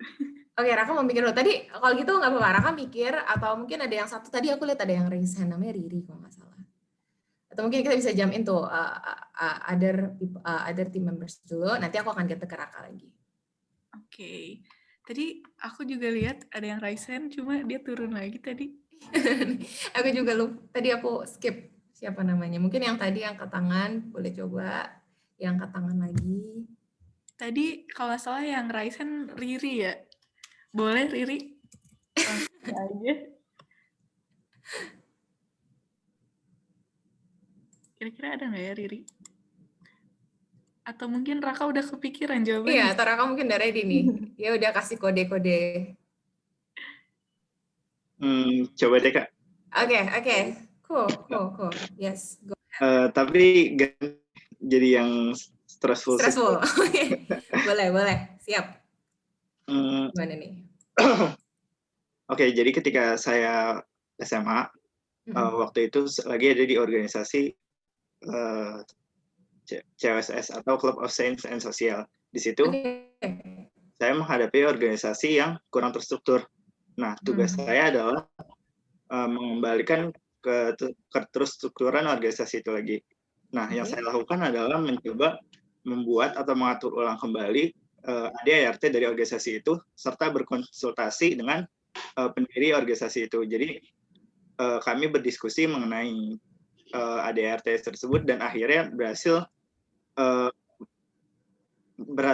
mencetak ulang lah ADART-nya, dan hasilnya dengan adanya ADART itu organisasi lebih berjalan secara terstruktur dan punya panduan yang jelas untuk setiap kegiatannya. I see. Nice. Itu simple answer yang menurut aku udah mencakup semua star itu. Kamu tadi jelasin, dari yang aku yang tangkap nih, ya berarti situasinya adalah waktu itu kayak kamu semacam dibikin ADR itu kayak ini ya, kayak SOP gitu ya, SOP dalam organisasi gitu. Betul nggak sih? Kayak ini Kak, iya. Jadi kayak panduan organisasi itu bakal mau kayak gimana aja kalau misalkan ya sih SOP sih intinya.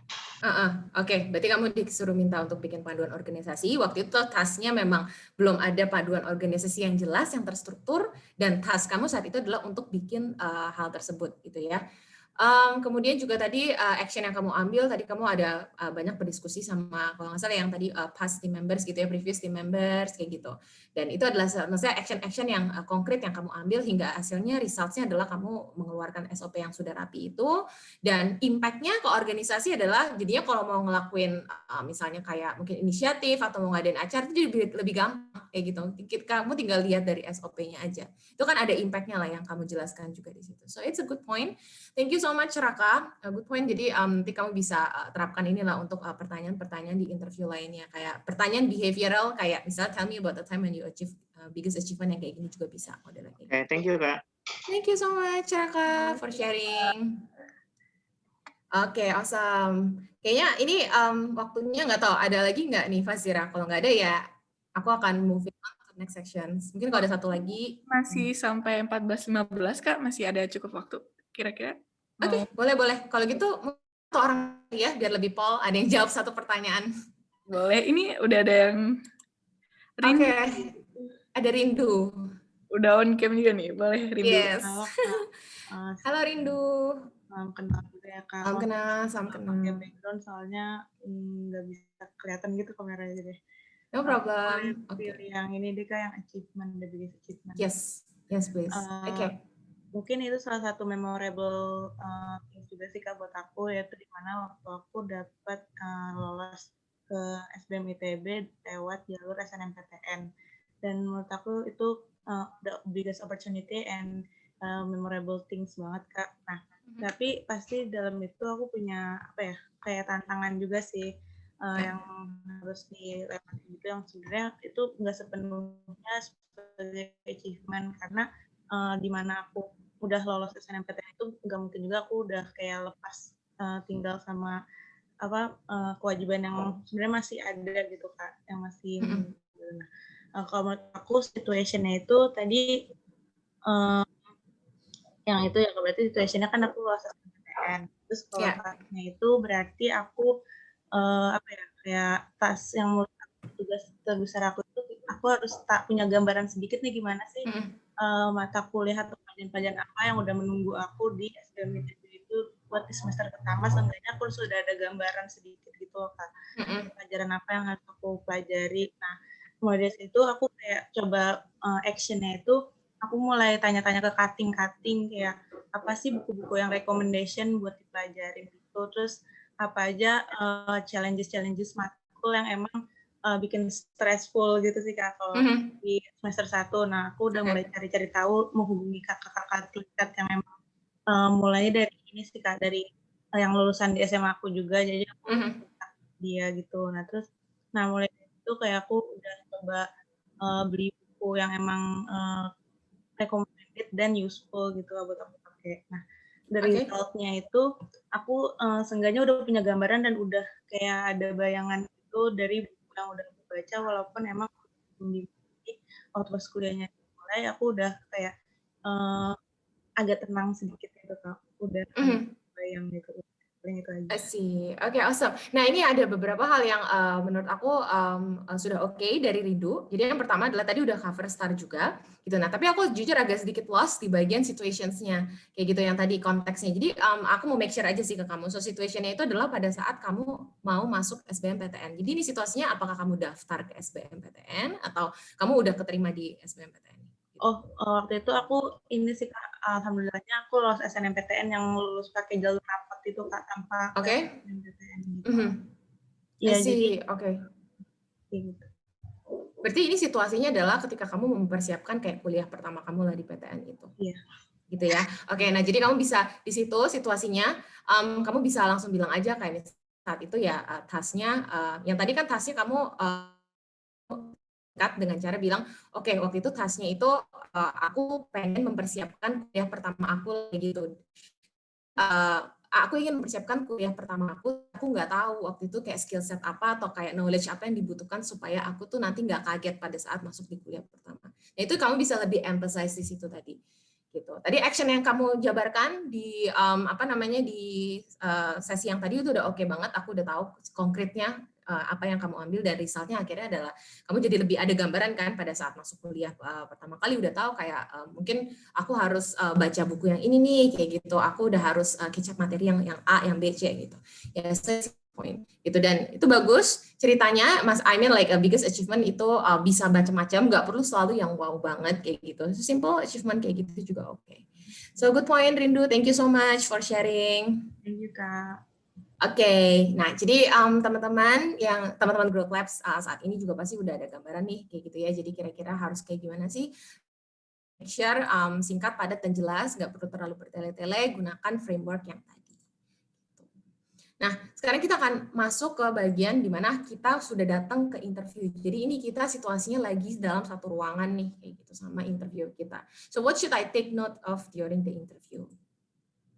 Simple, yang pertama adalah mind your attitude gitu. Jadi kalian udah make sure body language-nya kalian gitu. Gunakan open body language. Open body language tuh it means that tangan kamu itu jangan kayak di kayak di cross di depan dada gitu ya, kayak gimana ya, kayak menutup lah gitu ya, body language-nya terbuka gitu. Jadi kesannya kamu memberikan kesan kalau kamu tuh udah siap gitu untuk sharing sesuatu ke lawan bicara kamu, ke interviewer kamu. And make an eye contact with your interviewer is very important karena itu adalah menunjukkan kamu confident gitu untuk menghadapi interview ini. Ada beberapa yang aku masih temuin kalau pas interview matanya kayak misalnya cenderung melihat ke bawah kayak gitu. Jadi kayak kesannya kayak nggak pede ya, kayak takut, ragu gitu. So make sure you have you make an eye contact lah with your interviewer. So first, watch your body language. Second one is be confident and friendly gitu. Jadi confidentnya dalam arti adalah menggunakan tone yang oke juga nih, speaking strong, speaking voice. Jadi terdengar interested. Kamu pasti bisa tahu dong kayak suara orang-orang yang tertarik sama orang-orang yang kayak males-malesan gitu. Jadi ada juga waktu itu datang pas interview kayak suaranya kontennya bagus, tapi karena suara dia tuh kayak lemes gitu ya, kayak iya Kak, jadi aku kayak gini, waktu itu aku gini-gini, iya jadi ini masalahnya aku gini-gini. Jadi dia kayak tone-nya flat, datar banget gitu. Jadi aku dapat kesan kayak, ini anak sebenarnya tertarik atau enggak sih? Kayak gitu. Terus drive-nya jadi kayak kurang terasa gitu loh.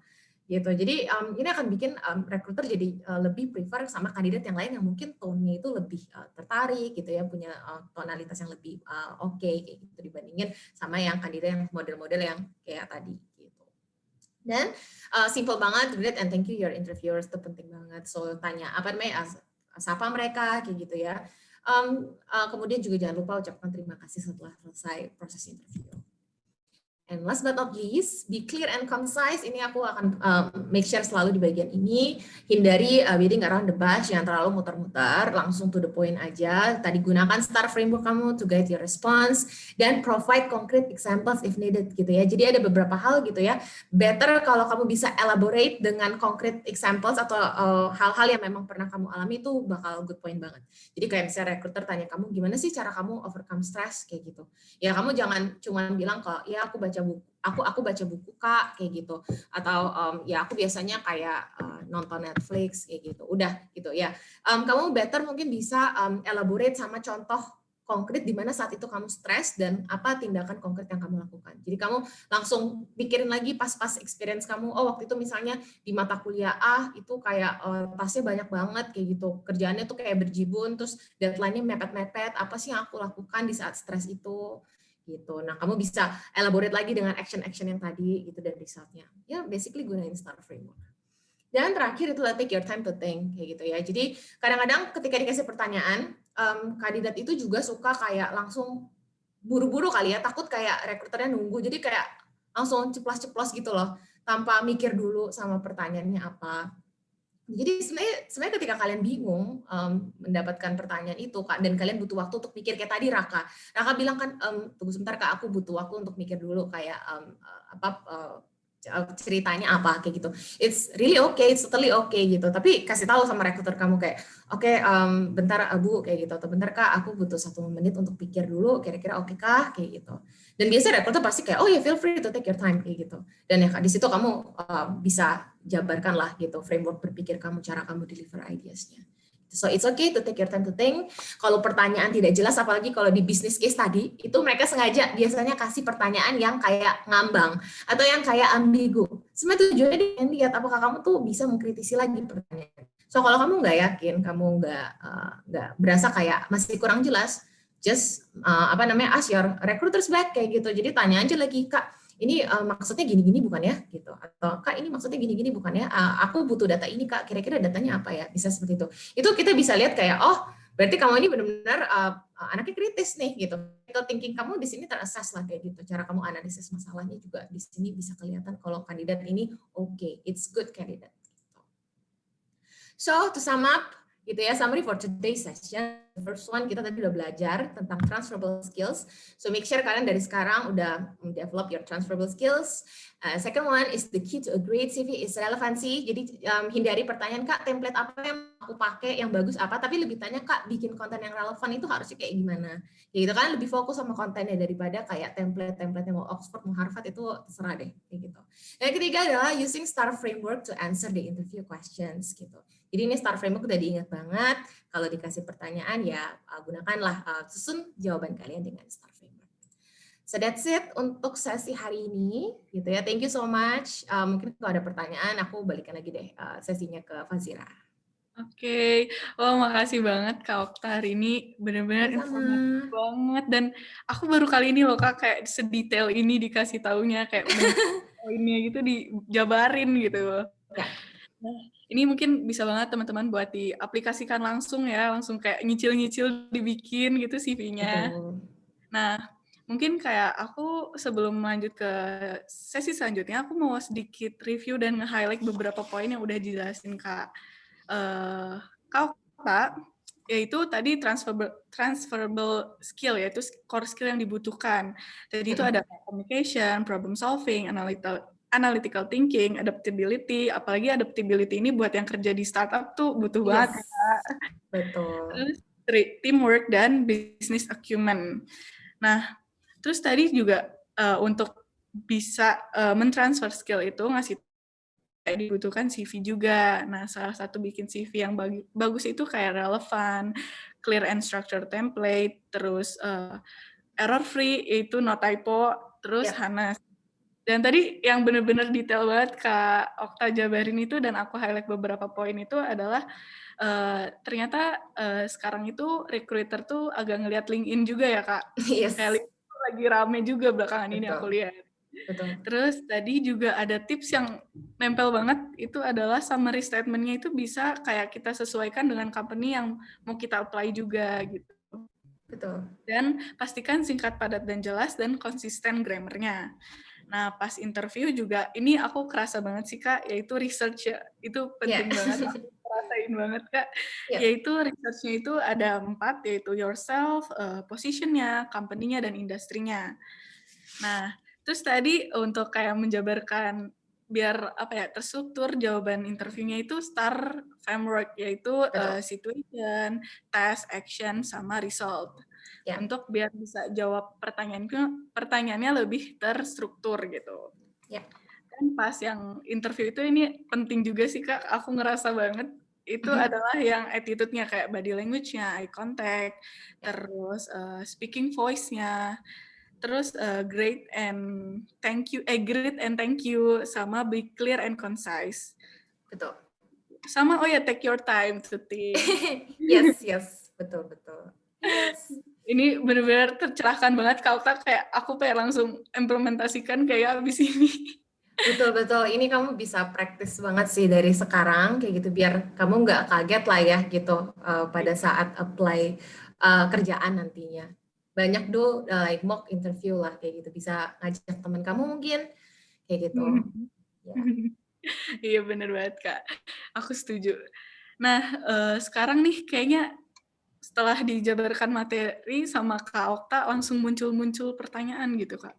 Aku bakal lanjut ke sesi selanjutnya, ke sesi tanya jawab. Teman-teman boleh komen di kolom chat pertanyaannya atau menggunakan fitur raise hand. Oke, ini udah pada semangat ya, Kak. Ada yang raise hand pertama itu dari siap. Boleh Nadifa langsung on mic aja. Oke, selamat siang teman-teman dan Kak Okta. Maaf sebelumnya bisa on cam. Yes. Ya, jadi di sini aku nanya di poin what makes a good CV itu one of the key is to be dan aku nanya gimana sih? Halo? Sorry Nadifa, suaranya di aku agak kurang jelas. Mungkin kamu boleh suaranya lebih besar sedikit? Halo? Aku ulang ya, pertanyaannya. Oke, ya, siap. Di poin yang what makes a good CV, itu kan ada poin the key is to be relevant, di mana harus sesuai dengan posisi yang kita ambil. Betul. Nah, pertanyaan aku adalah gimana kalau misalkan kita pengen ngambil posisi baru with no experience and with no background, dan kita tuh bisa ngasih first impression yang bagus gitu ke recruiters itu sendiri. Itu sih. Awesome. Okay, thank you for the questions, Nadifa. So, jadi untuk ini aku langsung jawab pertanyaannya dulu ya, sistemnya ya. Siapa? Fazira. Iya, Kak. Boleh. Oke, siap. Jadi untuk menjawab pertanyaan Nadifa yang tadi, jadi ini pertanyaan aku ulang kembali ya. Intinya gimana sih kita tuh bisa bikin impresi yang bagus buat recruiter kalau kita apply ke posisi yang mungkin sebelumnya kita nggak ada experience at all, atau kita apply ya di posisi yang sebenarnya bukan background-nya dari major kita kayak gitu, tapi kita tetap mau memberikan kesan yang bagus buat recruiter. So ada beberapa hal gitu. Yang pertama adalah transferable skills yang tadi aku bahas. Jadi transferable skills ini sebenarnya konsepnya itu juga digunakan ketika kalau misalnya ada orang yang mau bikin career move. Let's say aku dari HR, tiba-tiba aku tertarik untuk pindah ke produk, kayak gitu. Tapi saat ini aku udah nggak punya kan skill-skills, maksudnya experience aku semuanya rekrutmen lah gitu. Tapi aku tetap kok bisa pindah ke produk kalau memang aku punya transferable skills yang memang dibutuhkan juga oleh orang produk. Let's say aku punya problem solving yang oke, kayak gitu, atau aku punya analytical thinking yang bagus. Aku bisa misalnya di produk itu harus bisa analisis pakai Excel, harus bisa advance di Microsoft Excel. Terus aku bisa show my kompetensi di situ. Dan ya, berarti why not kayak gitu loh untuk proses kandidat-kandidat yang punya transferable skills ini di posisi tersebut. So jadi untuk dari make great CV-nya itu, yang pertama adalah satu, dari CV-nya kamu harus highlight lah skills-skills yang memang kira-kira juga bisa relevan gitu ya kalau kamu apply ke posisi itu. Jadi makanya pertama kali kamu harus pelajari juga job descriptions dari posisi yang kamu apply itu apa, dan kira-kira saat ini kamu punya skill set-nya atau tidak gitu. Itu yang pertama gitu. Lalu yang kedua adalah nggak bisa dipungkiri juga recruiter pasti lebih prefer orang-orang yang punya experience yang lebih relevan gitu dibandingin kamu yang nggak punya experience at all. Disinilah networking itu berperan penting gitu. Nah tadi kamu bisa pakai LinkedIn tuh, kamu reach out ke rekruternya, Kamu jelaskan secara pribadi, Kak, saya punya tertarik nih sebenarnya di sini, kayak gitu. Kamu kirim message ke dia, kayak gitu. Boleh nggak kira-kira review CV aku, kira-kira cocok tidak buat aku apply ke posisi A, kayak gitu. And then dari recruiter itu biasa dia bisa liatin kok, kayak gitu, kayak kamu ada cocok nih skillnya, kayak bisa cocok buat di posisi ini juga yang kamu apply walaupun majornya beda, kayak gitu. And then we can proceed you with the interview process gitu. Ya nanti pas interview lagi, ya again kita akan tes kamu apakah kamu punya kapabilitas itu, apakah skill set kamu yang kamu bilang ada di CV itu beneran ada, kayak gitu. Nah itu akan dites di interview. Tapi caranya adalah again pertama highlight the transferable skills-nya, cari skills apa yang kamu punya, kayak gitu ya, yang sama dengan job yang kamu apply. And then yang kedua kamu bisa pakai jalur belakang dengan network, kayak gitu ya, langsung ke recruiters-nya di LinkedIn atau kalian misalnya punya kenalan kerja di Garena kayak gitu. Ya udah kamu minta aja kenalan di Garena kamu, boleh nggak gue apply nih ke posisi ini kayak gitu, tolong kasih tahu rekruternya dong kayak gitu. Itu juga bisa membantu gitu. Kira-kira menjawab nggak ya pertanyaannya Nadifa? Aku boleh ngasih feedback bentar nggak, Kak? Boleh. Jadi berarti ini lebih ke arah kita tetap nulis experience-nya, tapi itu kayak tersirat gitu ya, Kak, dari deskripsi dari experience kita itu.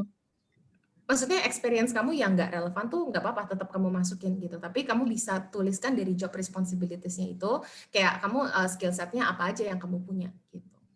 Oke, siap-siap. Oke, Kak, menjawab. Sangat menjawab. Oke. Makasih banyak. Thank you Nadifa.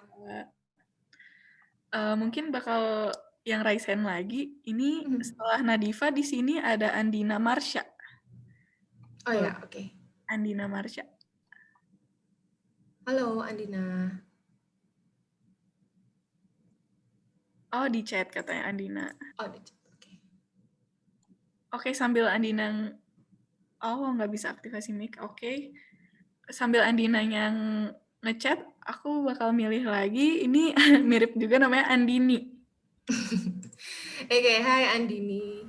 Halo, maaf ya sebelumnya ini muka aku nggak kelihatan. Iya, nggak apa-apa. Ya. Makasih Kak sebelumnya izin nanya. Untuk 3 hal ini kira-kira perlu dimasukin nggak ya ke CV? Yang pertama, ikut webinar tapi cuman peserta aja, tapi dia dapat sertifikat. Terus yang kedua, ikut lomba tapi nggak menang. Bisa bahasa asing selain Indo sama Inggris, tapi masih beginner kayak Spanish, Japanese, kayak gitu. Makasih banyak, Kak. Sama, oke. Jadi untuk pertanyaan itu, pertama adalah kalau kalian ikut webinar perlu dimasukin atau enggak. Kalau menurut aku, kalau kalian punya informasi yang lebih penting lagi untuk dimasukin dalam CV, gitu ya, menurut aku nggak perlu dimasukin sih webinar-webinar itu, gitu. Karena mungkin kamu mau nunjukin lah, at least kamu ada knowledge kan sebenarnya kayak ketika ngikutin webinar itu, oh aku udah pernah belajar nih tentang hal ini, gitu. Kamu mau tunjukin ke rekruternya, boleh-boleh aja. Kayak gitu, tapi aku akan lebih prefer sebenarnya kamu emphasize hal yang tadi yang komponen structure yang aku tadi jelasin, yang esensial tuh yang itu gitu. Cuman aku ngerti permasalahannya adalah kalau orang masih fresh graduates atau misalnya kayak sekarang kamu apply buat internship, nggak ada terlalu hal yang bisa kamu bragging lah kayak gitu ke recruiter, masih minim, sehingga biasa orang tuh bingung kayak aku jadi perlu masukin nggak ya hal ini kayak gitu. Kalau kamu berasa materi webinarnya ini relevan dan bisa menunjukkan bahwa kamu memiliki skill set yang memang dibutuhkan di job yang kamu apply dan masukin kayak gitu. Tapi kalau kamu ternyata punya hal lain yang lebih lebih penting gitu ya, lebih relevan yang bisa dimasukin, yang dari list yang tadi lah, yang 6 poin yang aku share tadi, ya better masukin itu aja sih. Gitu. Jadi again balikin ke kamu sendiri ya, nanti kamu yang decide. And then the second one is tadi sorry yang nomor 2 aku agak skip. Aku ingetnya yang 3. Yang 2 apa? Ikut lomba tapi nggak menang. Oh iya, oke. Ikut lomba tapi nggak menang. Nggak apa-apa sih, masukin aja kayak kamu partisipan dari lomba apa kayak gitu. Again kayak nanti dari situ kamu bisa cerita, mana tahu dari situ kamu ada cerita menarik, you can take the silver lining lah kayak gitu ya. Lesson learn dari competition ini yang nanti kamu bisa bring to the recruiters gitu. Jadi suatu experience yang menarik gitu. Jadi ini nggak apa-apa, tetap masukin aja. Gitu. Terus yang ketiga, bahasa, good point, kayak kalau misalnya bahasa aku nggak terlalu lancar, perlu aku masukin lagi nggak sih, kayak gitu. Menurut aku no harm untuk dimasukin, so tetap masukin aja, at least kayak kita tahu, oh kamu ada passion nih, bisa di bahasa Spanish, kamu tertarik untuk belajar bahasa Spanish, bisa kayak gitu. Ya, kamu tinggal put aja di paling terakhir, Tapi again, taruh di paling terakhir aja. Jadi diurutin dari yang kamu paling khatam sampai yang paling kamu nggak paling beginner lah levelnya. Gitu. So jadi kayak bahasa Indonesia native, English misalnya proficient, gitu, proficient, terus Spanish beginner misalnya kayak gitu. Oke. Makasih banyak ya, Kak. Sama-sama, Andini. Makasih Andini untuk pertanyaannya. Nah, nih Kak, Andina udah ngirim pertanyaannya di kolom chat. Oke. Aku bacain ya, Kak. Aku sangat tertarik dengan gaming industry dan ingin berkarir di industri ini. Aku mau tanya, kalau di industri ini, apa sih hal yang paling penting dan paling dicari dari seorang kandidat? Terutama apa yang perlu di-highlight di CV dan juga kalau belum ada pengalaman di industri gaming ini. Terima kasih, Kak. Oke, jadi ini sangat spesifik ke Garena nih ya. Oke, jadi kalau kamu tertarik di gaming industry, sebenarnya yang menarik adalah di bagian interest, kamu bisa bikin section sendiri kayak gitu ya. Tadi kan kalau nggak salah aku nggak ada tulis interest sih. Tapi ada sections interest kayak gitu dan kamu bisa tulis misalnya kamu tertarik di bidang video games kayak gitu. Dan kamu bisa tulisin tuh semua game-game yang kamu mainin, yang kamu sering, misalnya Call of Duty Mobile, Free Fire, PUBG, apa segala macam kamu tulisin di situ. Karena sejujurnya salah satu requirements-nya untuk bekerja di games adalah kamu nggak mesti jago main game, kamu juga nggak mesti seorang gamers, tapi at least kamu juga tertarik kayak gitu. Udah ada knowledge-nya di dunia games. Kalau kamu main games itu plus point banget sih gitu. Karena ya again, kalau kamu main kamu lebih bisa ngerti lah gitu as a customer gitu ya, experience kamu seperti apa. Kamu kayak lebih nggak asing lagi lah istilah-istilah game itu. Kamu bisa ngomong dengan bahasa games gitu. Tapi kalau kamu misalnya masih newbie tapi cuma sekedar tertarik aja di dunia games ya juga nggak apa-apa, dan kamu bisa masukin di summary statement yang kayak tadi aku currently interested in exploring gaming industry kayak gitu. Di bagian summary statement kamu bisa masukin situ. Jadi intinya ada kata-kata yang menunjukkan memang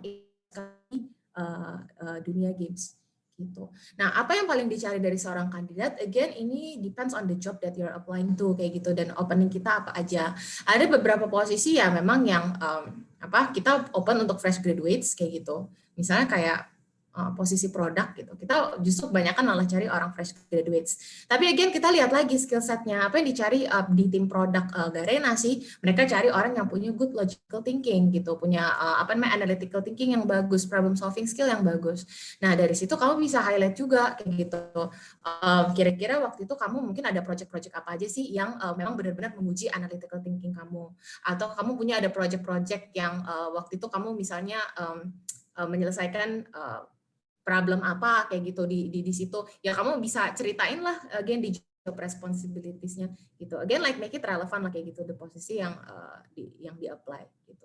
Jadi yang perlu di highlight kalau bisa to sum up, again your interest in gaming industry itu penting, dan skill set yang kamu punya juga. Kalau kamu bisa data analytic tools gitu ya, silakan dituliskan semuanya di situ. Terus kemudian pengalaman kamu bisa dari bisnis, kamu menang business competitions, atau kamu dulu pernah intern mungkin di bagian produk, atau kamu pernah intern di bagian data analyst, semua masukin gitu.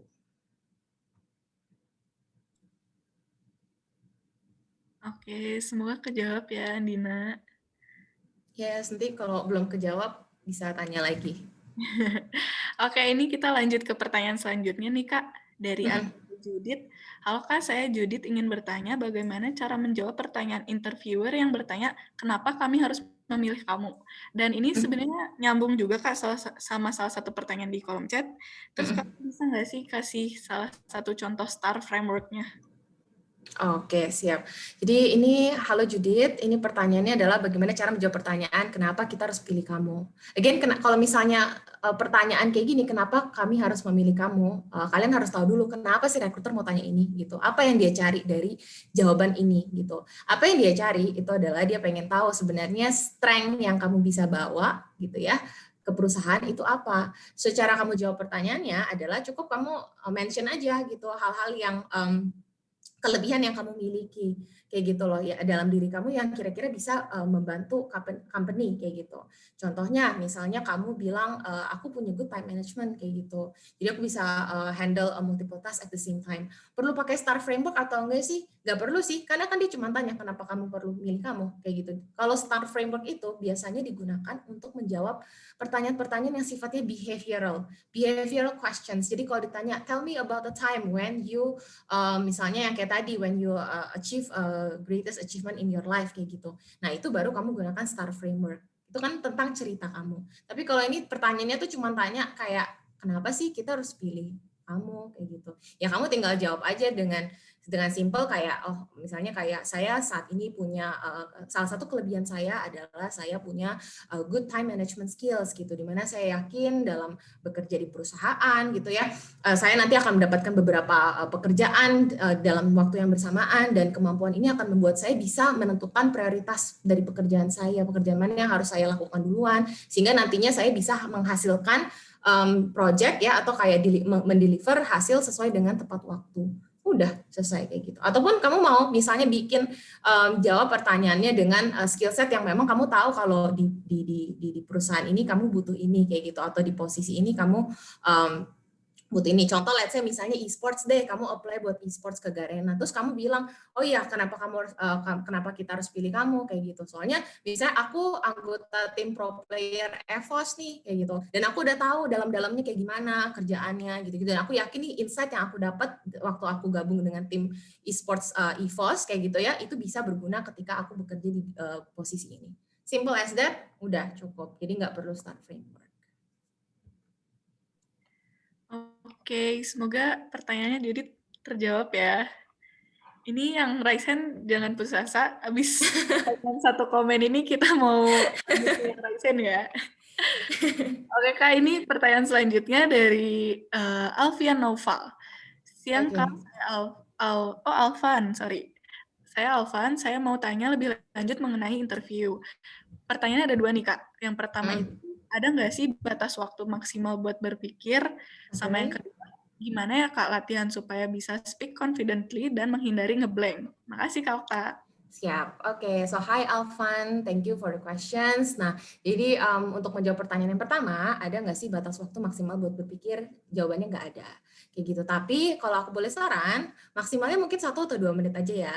Again, kalau 5 menit itu menurut aku lumayan lama sih gitu. Kita kayak diem selama 5 menit, dan biasanya recruiter tuh cuman sediain waktu mungkin kayak 15 sampai 30 menit untuk do screening questions. Kalau kamu udah prepare 5 menit aja kan sebenarnya mengurangi batas waktu kita lah untuk mengenal kamu lebih dalam melalui beberapa pertanyaan yang lain gitu. So I would say 1 sampai 2 menit itu adalah yang ideal. Gitu. Lalu yang kedua, gimana ya Kak latihan supaya bisa speak confidently dan menghindari ngeblank? Oke, jadi ini again supaya kamu bisa berbicara secara pede, again practice kayak gitu. Jadi sering banget kamu lakuin like mock up interview. Dulu sih aku kayak minta misalnya kayak kakak aku kayak gitu ya, atau kayak temen aku sendiri gitu. You just ask questions kayak gitu, dan kemudian nanti kamu jawab pertanyaannya. Nah, kalau bisa kamu record lagi supaya kamu bisa dengar lagi jawaban kamu itu oke atau enggak gitu. Dan nanti kamu bisa find out the problem kayak gitu ya. Mungkin hal yang kamu rasa aku di sini kok agak muter-muter ya, ternyata setelah aku dengar jawaban aku. Dan kamu revamp lagi, kamu bikin lagi strukturnya gitu. Jadi menurut aku practice is the key sih gitu. Emang butuh banyak latihan untuk interview ini, nggak bisa serta-merta kayak langsung jago ngomong, kecuali emang kamu mungkin udah punya kemampuan public speaking yang bagus, dan I think you have no issue lah gitu. Salah satu ngelatihnya itu bisa public speaking ya Kak? Bisa, betul public speaking. Sebenarnya kayak kamu nanti, that's why kayak misalnya join organizations, kamu banyak ngomong di depan umum, public speaking gitu-gitu. Secara langsung kamu pasti jadi pede kok. Gitu. Tapi again harus berani coba juga ya, kayak gitu. Karena jujurnya kayak aku juga awalnya nggak gitu pede untuk ngomong di depan banyak orang kayak gitu. Tapi hal yang aku lakukan dari dulu adalah aku paksa diri aku untuk ngomong. Kalau kayak di kuliah-kuliah tiap bagian presentasi udah aku yang angkat tangan. Aku aja deh, nggak apa-apa ngomongnya kayak belepotan atau apa. At least you try gitu. And then lu bisa, kamu bisa evaluasi lagi lah untuk nextnya. Oh, aku ternyata kurang bagus nih di bagian yang ngomong gini, aku harus opening dulu, karena misalnya terlalu fokus, lupa opening, lupa closing kayak gitu. Nah, kamu bisa kayak evaluasi diri kamu lagi dengan cara terus mencoba. Oke, makasih buat pertanyaannya tadi Alvan. Thank you, Alvan. Selanjutnya ini yang udah nungguin Raisen, aku pilih Anggi. tadi ini yang di layar aku pertama Anggi sih. Boleh Anggi on mic aja? Halo Kak. Halo, hai Anggi. Ya. Sebelumnya makasih Kak buat pemaparannya sangat insightful dan berguna. Saya feedback ya tadi. Enggak kok. Tapi memang suaranya di sini agak-agak feedback gitu sih pas aku ngomong juga. Oke, maaf ya Kak. Gak apa-apa. Jadi pertanyaanku tuh kemarin pas temenku diwawancara buat salah satu posisi buat kepanitiaan, interviewernya nanya dia tell me a story. Very big, cuman tell me a story. Kalau dalam posisi itu, apakah seharusnya dia nanya balik tell me a story about what, atau dia asumsi sendiri dan gimana Kak ya? Oke, sure. Jadi ini gimana cara kita menanggapi pertanyaan yang ambigu ya, yang kayak nggak jelas gitu.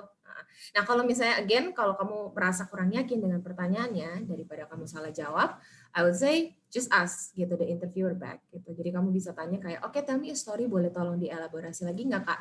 Misalnya kayak gitu, story yang kakak maksud apa ya? Atau terserah aku gitu. Kalau misalnya dia bilang, oh terserah aku, kayak gitu ya udah berarti terserah kamu tinggal pilih aja cerita yang menurut kamu paling mengena buat kamu kayak gitu misalnya, yang paling memorable buat kamu. Tapi walaupun kalau dibilangnya, oh terserah kamu, apa mungkin buat nggak feel kita juga ceritain story yang tentang achievement kita dan cara kita nge-handle stres gitu Kak?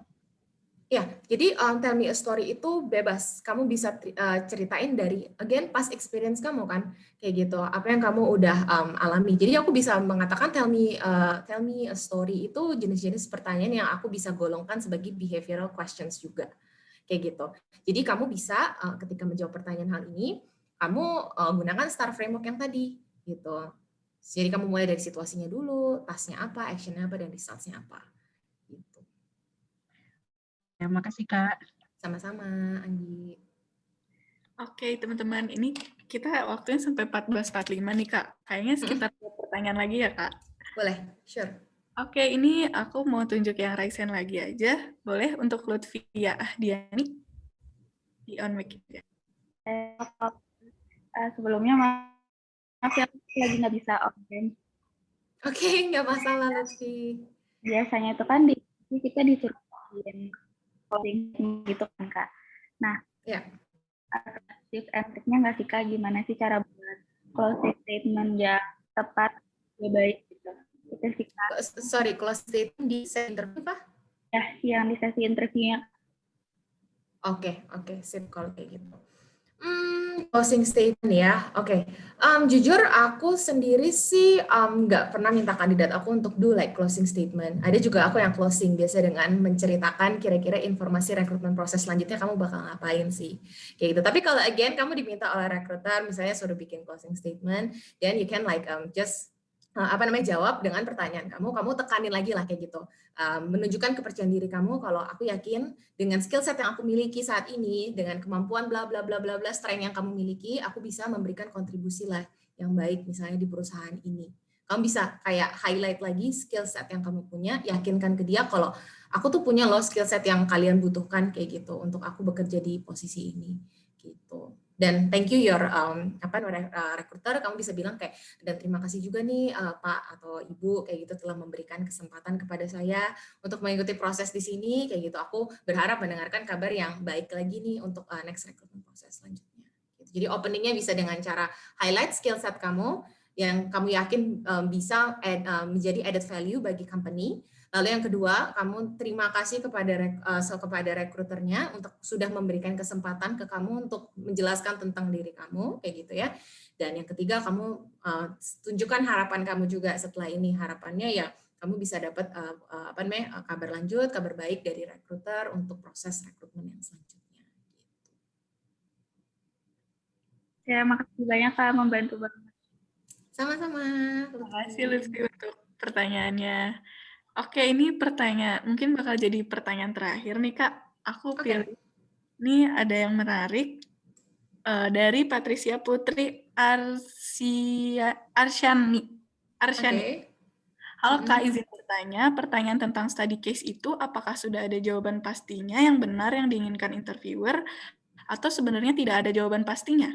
Oke. It's interesting questions nih, and good questions juga, gitu. Oke, jadi pertanyaan study case itu, ada nggak sih jawaban yang benar atau enggak? Nah, again, kalau misalnya business case kayak gitu ya, itu pertanyaannya menurut aku nggak ada jawaban yang benar dan salah, kayak gitu. Karena dia cuma pengen tahu gimana sih cara kamu approach problem.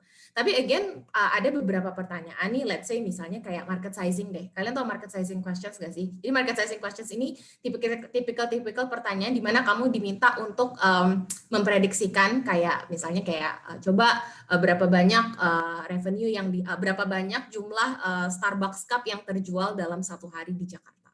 Jadi itu pertanyaan yang very general di mana kamu diminta untuk cek kayak gitu, kamu bisa sizing the market lah gitu. Aku bingung juga ya istilah bahasa Indonesianya apa, tapi kamu bisa sizing the market, kamu bisa tentuin kayak jalan pikir kamu, oke, kayak dimulai dari jumlah Starbucks gitu ya, toko Starbucks yang ada di Jakarta itu ada berapa ya, kayak gitu. Kamu akan mulai nih, dia akan lihat cara kamu breakdown approach masalah ini. Misalnya kayak, jumlah Starbucks yang ada di Jakarta misalnya ada 200 toko, misalnya kayak gitu. Nah, dari kata 200 ini aja, kamu akan ditanya lagi sama si siapa interviewernya, make sense gak sih 200 toko di Starbucks? Gimana, kenapa kamu bisa bilang di Starbucks ada di Jakarta tuh ada 200? Nanti kamu bisa breakdown lagi, aku bagi dari kecamatannya deh, dari daerah yang ada di Jakarta, misalnya kayak ada 5 daerah ya di Jakarta, Jakarta Barat, Jakarta Timur, apa segala macam kayak gitu. Terus kayak setiap Starbucks tuh biasanya ada di mall, di restoran kayak gitu. Terus jumlah mall, restoran,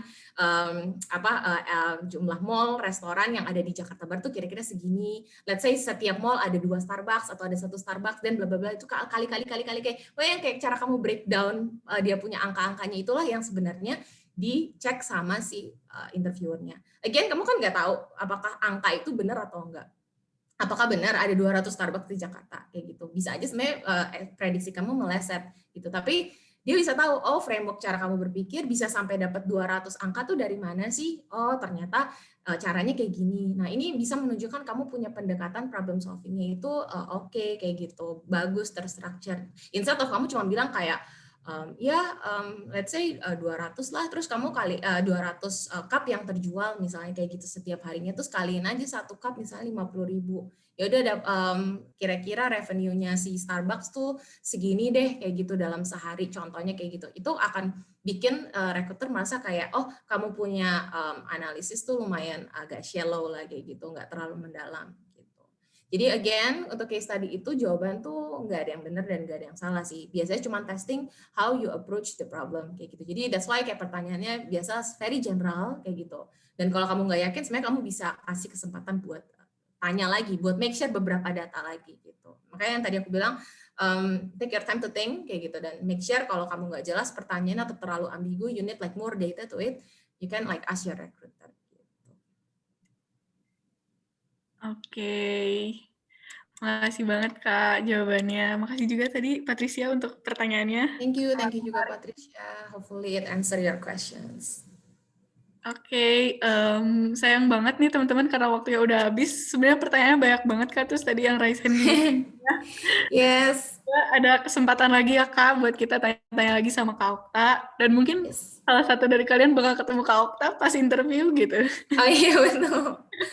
Yang mau apply ke Garena mungkin sekarang bisa connect ke LinkedIn aku, just check some vacancy kayak gitu, boleh kok. Bener just add me in LinkedIn sesuai share screen aku, Octavia gitu. Oke. Nah, sebenarnya dari materi dan tanya jawab udah selesai nih Kak. Aku pengen, boleh nggak sih Kak Okta ngasih closing statement nih buat teman-teman supaya semangat gitu. Oke. Buat teman-teman kalau mau cari kerja, yang penting semangat mencoba sih kayak gitu, karena kegagalan tuh udah pasti bakal ada. Aku pun apply ke company waktu pertama kali tuh aku apply mungkin ada 10 dan cuma dipanggil 2 kayak gitu. Dan ya hopefully emang kebetulan lucky kayak gitu, I got a chance kayak gitu ya as a recruiter dengan CV aku yang tergolong buruk kayak gitu menurut aku saat ini. Aku tetap dapat kesempatan waktu itu dan bisa lolos proses interview di Kanmo. Ya dari situ aku juga belajar banyak lah kayak gitu. So pertama-tama ya aku mau bilang jangan berhenti mencoba. Kalau misalnya kamu gagal tuh kamu refleksiin lagi sih kayak gitu. Kenapa kamu gagal di interview proses. Dan yang kedua, networking itu penting banget banget gitu. Makanya expand your network kayak gitu kan. Mulai sekarang bikin LinkedIn, kamu bisa lihat sekarang di di market tuh kayak ada job apa aja sih kayak gitu kan. Itu juga penting sih buat add knowledge supaya kamu nggak kayak aku yang dulu mindsetnya sempit gitu ya, kayak lulusan psikologi hanya jadi HRD, padahal bisa jadi market research, even bisa jadi product manager kayak gitu. Itu simple karena aku nggak tahu di luar sana tuh job position ada apa aja. So dari sekarang bisa cek job vacancy, mulai pelajarin tuh job descriptions yang ada di markets tuh ada apa aja, create LinkedIn, ya networking tuh recruiters nggak apa-apa kamu add aja walaupun kamu nggak kenal, ini just apa mereka kayak gitu, terus kayak Kak boleh tanya beberapa hal nggak kayak gitu, it's very okay. Dan networking juga ke senior kamu, karena mana tahu senior kamu misalnya masuk nih ke Unilever gitu ya, atau kayak big companies like Danone, Google, kayak gitu-gitu, terus kamu pengen ke sana, dan kamu bisa reach out ke mereka, boleh nggak bro, kayak gitu, misalnya minta tolong dong, kasih refer ke gua gitu. Itu juga penting banget sih, gitu. Karena beberapa kali aku dapat tawaran kerjaan juga dari network aku. Kayak gitu. Oke, makasih banget Kak Okta untuk closing statement-nya. Ya, sama-sama. Selanjutnya Maaf, ini panjang. Iya, nggak apa-apa. Selanjutnya ini dari Growthless bakal ngasih sertifikat nih buat kakak. Dan teman-teman jangan left dulu ya, bakal ada yang penting dan kita nanti bakal foto bareng juga sama Kak Okta. Oke. Nah, ini bakal aku aba-abain ya. Panitia udah siap kan ya? Oke. 1, 2, 3. Oke. Thank you so much. Banyak ya Kak Okta untuk waktunya. Nah teman-teman nih boleh siap-siap kita mau foto bareng sama Kak Okta. Oke, udah pada on cam teman-temannya.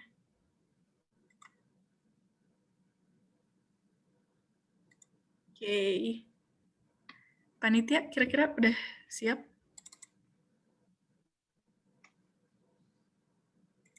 Nanti aba-abanya dari aku lagi ya teman-teman. Oh, ternyata aku yang screenshot. Oke, siap-siap ya teman-teman. 1. Oh ya, sebenarnya ini bakal banyak. Jadi siap-siap ya. Oke, siap. 1, 2, 3. Oke, slide kedua.